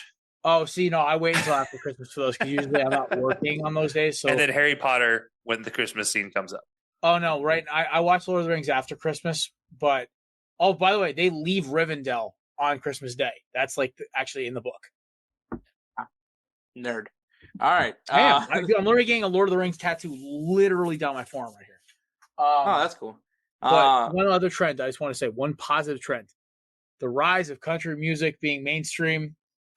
I like it. Country pop? Beyonce? You love the Beyonce album? No, not that. But I like the popularity rise. Teddy of, Swims, like, Jelly Roll. Post Malone? I do. Yes, I love Jelly. I'm a So big you Jelly love the Roll. alternate. Okay, you wait. love You can't hate Jelly Roll. You can't. Oh, I No, love nobody Jelly Roll. nobody Jelly hates Roll's Jelly Roll. Nobody hates Jelly Roll. Like even Teddy Swims just did a song with Luke Bryan and Quavo. It's actually not bad. Yeah, but it's all country. It's not real No, country. listen, the rise of alt country, also like the You folk like country. Shabuzi? I actually don't mind Shabuzi. Like that song he did with Big X. I heard it. I was like, wait, this is Chingy. Not Not that Chingy. song Not he did Chingy. with That was pretty close though. The song he did with Big X the Plug was really good too. No, Big X the Plug is a good one. Yeah, no, I actually from that I did enjoy the outrage that Beyonce didn't win a CMA, and I'm like, it's not country. She album. ripped off the Franklin theme song, and then she did some lyrics over it. Hey, it's Franklin. I hate never put Beyonce two and two together. I hate the whole Beyonce country thing so much. Like I had to explain this to my buddy because his girl is like a big Beyonce fan, and I picked him up and we were driving in my truck, and she was sitting in the back, and I'm blasting whiskey. Everyone knows I'm a big Whiskey Myers guy. I am blasting it at the top of my lungs. They're Houston, Texas boys, just like you, Hector. I think I had like Frogman or something on. She goes, I heard this on Yellowstone. I'm like, yes, that is how they went viral. Honestly, I felt the same way with Treaty Oak Revival. That's actually current right now. Oh my god, yeah. My current addiction right now. Turnpike Troubadours just was on the season finale, and I've seen them in concert like 3 times. And my heart hurts hearing that people are learning these first time from TV. Well, listen, yeah. So Treaty Oak Revival was on Landman. I don't know if you guys watched Landman. Yeah. It hurts my heart though. She's like, she goes, do you like Beyonce with country? I'm like, hell no, it's not country. That's appropriation. I said that, and she looked at me like, what? I'm like, that offends my culture. What culture? He's like, I can't see your culture right now. It's covered up in camo. He's like Brandon Gilbert. I mean, Brandon Gilbert's kind of like more northern country folk. Yeah, I know he loves Georgia. I think he's originally from Georgia, but for some reason, Brantley Gilbert is from Georgia. Yeah, good guy. Anything's better than Florida Georgia line, though. Dude, it's so funny. Didn't they split up? They broke up because of politics. Yeah, well, because they didn't know whether they were country or they were pop. Well, yeah, well, the one who went which one was the one that was confused? It's really funny. The one who went country is very right. The one who went pop is very left. It's very funny hearing their differences of music. Yeah, that's interesting. One calls himself Florida, one calls himself Georgia, and they both lose every year. Boo! Where's your soundboard? I don't have the boo sound part on the soundboard, so it just sits there. I should have had it for every time you crapped on me in that Belly Up meeting just now. But all right, guys. Yeah, 2024, crazy year. We can't wait with all the nonsense that happens in 2025. Yeah, man, I can't wait. Fellas, anything big happening in 2025? We'll let Jared kick things off. Like, what's going on over there at Kornerbooth? So we're having a little restructuring. One of our guys is leaving us. Chris is moving on. But no, it's his own decision. Honestly, it's for right his now. Career. He's got to pursue some things on his own, and we're happy for him. We're proud of him. He's got his first big boy job, and he's kicking ass at it. So, but it'll be me, Matt, and Nate going forward. Possibly, we always seem to pick up some stray at some point. That's how it always goes. It went from Grayson to Mason to Chris to Nate. We always pick up some stray, and they just kind of replace the last one for the fourth spot. But we're really it's gonna be a lot of fun stuff. We're gonna do a lot more interviews. We're doing a lot more guest reach outs, a lot more structured show, which actually is working better for us, not rambling as much. But yeah, Monday and Tuesday live shows are gonna be fun. We might even add a new show for just like a Friday or like a Saturday, me and Nate or me and Matt BSing for like half hour and getting offline. So it should be fun. All right. Kelcey, High Sports. We talked about this in the last episode I was on, but DJ and I are in that time of year where we're getting ready for the NFL playoffs. So New Year playoffs come up first, draft season, baseball, basketball, all that stuff, fun stuff, football again, a little bit of soccer in there, Club World Cup conversation. For Belly Up, though, guys, look for some very interesting news to be coming out around the beginning of the year. Some fun changes that might be happening, and it might involve all of us sitting in this conversation. So it should be exciting to see what we're doing next. But yeah, stay tuned for all that news. Yeah, man, guys, stay alert. Make sure you guys follow Kornerbooth Pod. Make sure you guys check out High Sports. Also, check out BellyUpSports, man. Like, we're going to make some changes in Belly Up. I think it's going to be making it even more of a better product than it already is. So I can't wait for it. But yeah, we'll go ahead and segue into me wrapping up the rest of the show for episode 200 episode. Yeah. Had to find a way to get Kelcey and Jared in here to be part of this episode. And I'm sure you guys heard, brother. Appreciate it. I'm sure you guys heard Nick Raimondo at the beginning of the whole thing. But all right, Nicky Raimondo, love it. It was a cameo. I don't care. It is still, I love it. I stand by the wall of the Wasatch. Hey, listen, we got Jim Morrow Sr. for our cameo for the beginning of our season, so it's okay. That to me was like when y'all pulled that, I actually thought like dead ass you guys got like an interview with Jim Mora, and then I was like, oh, I got bamboozled, but I still loved it. Yeah, no, Nate paid for a cameo. Didn't tell any of us. He just bought one, and I'm like, did he think it was like an entry fee to come on the podcast for full time? Like, what was this? That's up there for some all time moments at the Kornerbooth Pod, but. Surprised that didn't make our 2024 draft. Jim Mora thinking none of us know anything about football for 20 minutes. Oh my god, that was so bad. That's a. I try not to like piss myself laughing during that. Like it was really hard. Yeah, but all right, we'll go ahead and segue and conclude this episode. Righteous Felon Craft Jerky is the official jerky of Belly Up Sports. For over a decade, Righteous Felon Craft Jerky has led the American meat snack revolution by concocting delicious, adventurous, U.S.-sourced jerky recipes for uncompromising carnivores across the country. With 15 different flavors to choose from, Righteous Felon has all jerky lovers covered, and by using promo code BELLYUP, you will get 15% off your purchase at RighteousFelon.com. Do your taste buds a favor today and rip into a bag of Righteous Felon jerky. All right, thank you, Kelcey. Thank you, Jared, for coming on. You know what? If you guys have fun with the rapport that I have with those guys, well, check out Belly Up Sports, man. Check out the website, BellyUpSports.com. Lots of articles. You're going to see some changes now with Belly Up Sports that I'm really excited for you guys to see. So go ahead and check it out, man. It's going to get better in 2025. Our goal, we have a lot of big goals this year for 2025 for Belly Up Sports. And we're hoping you guys can see the growth from our network as well. Follow them on Instagram and X at BellyUpSports. That's right. Don't worry about Belly Up Media. Worry about Belly Up Sports. That's where you're going to get all the news and highlights from all the great network programs like 1420, High-Low Sports, Kornerbooth Pod, Tailgate in the Quad, all those things. You're going to go ahead and check it out. So follow them at Belly Up Sports on Instagram and the X. Also, Golz TV, man, you just heard it.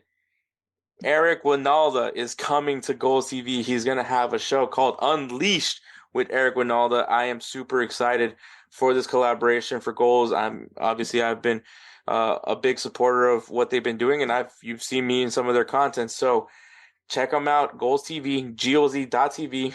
So it's free to subscribe right now. So go and check out, man. It is an amazing site, man. Lots of great content from original content creators from across the U.S. and internationally as well. So, and now you got Eric Winalda, the bad boy of U.S. soccer. So I can't wait, man, to see when his first episode drops. But if you guys want more info, follow them on Instagram at golz.tv. Once again, golz.tv, golz.tv on Instagram, and on the X at golz_TV. Once again, golz_TV, goals_TV on the X. And of course, man, if you guys like the intros, the outros, they're done by no one else but Roosevelt Spencer, the namesake of the Roosevelt Spencer Player of the Year Award. We love him so much, you love him so much, that we named our Player of the Year Award after him. He makes great beats, and if you guys need some beat work done, follow him on Instagram at ThatGuyDope. Once again, at ThatGuyDope. If you guys need some beat work done, shoot him a message. He'll take great care of you like he always does with us. We highly recommend him, man. We love Roosevelt Spencer. We hope that 2025 is going to be a big year for him and his daughter and his family. So we love you, Spencer. I know you're listening to this right now, so we love you very much, man. Hope you have a great 2025. And I hope everyone has a great 2025, man. We're hoping big things are happening here at Insert Name FC, just as much as we hope big things are happening for you. So thank you so much for listening to our 200th episode. Catch us next week. Take care, guys.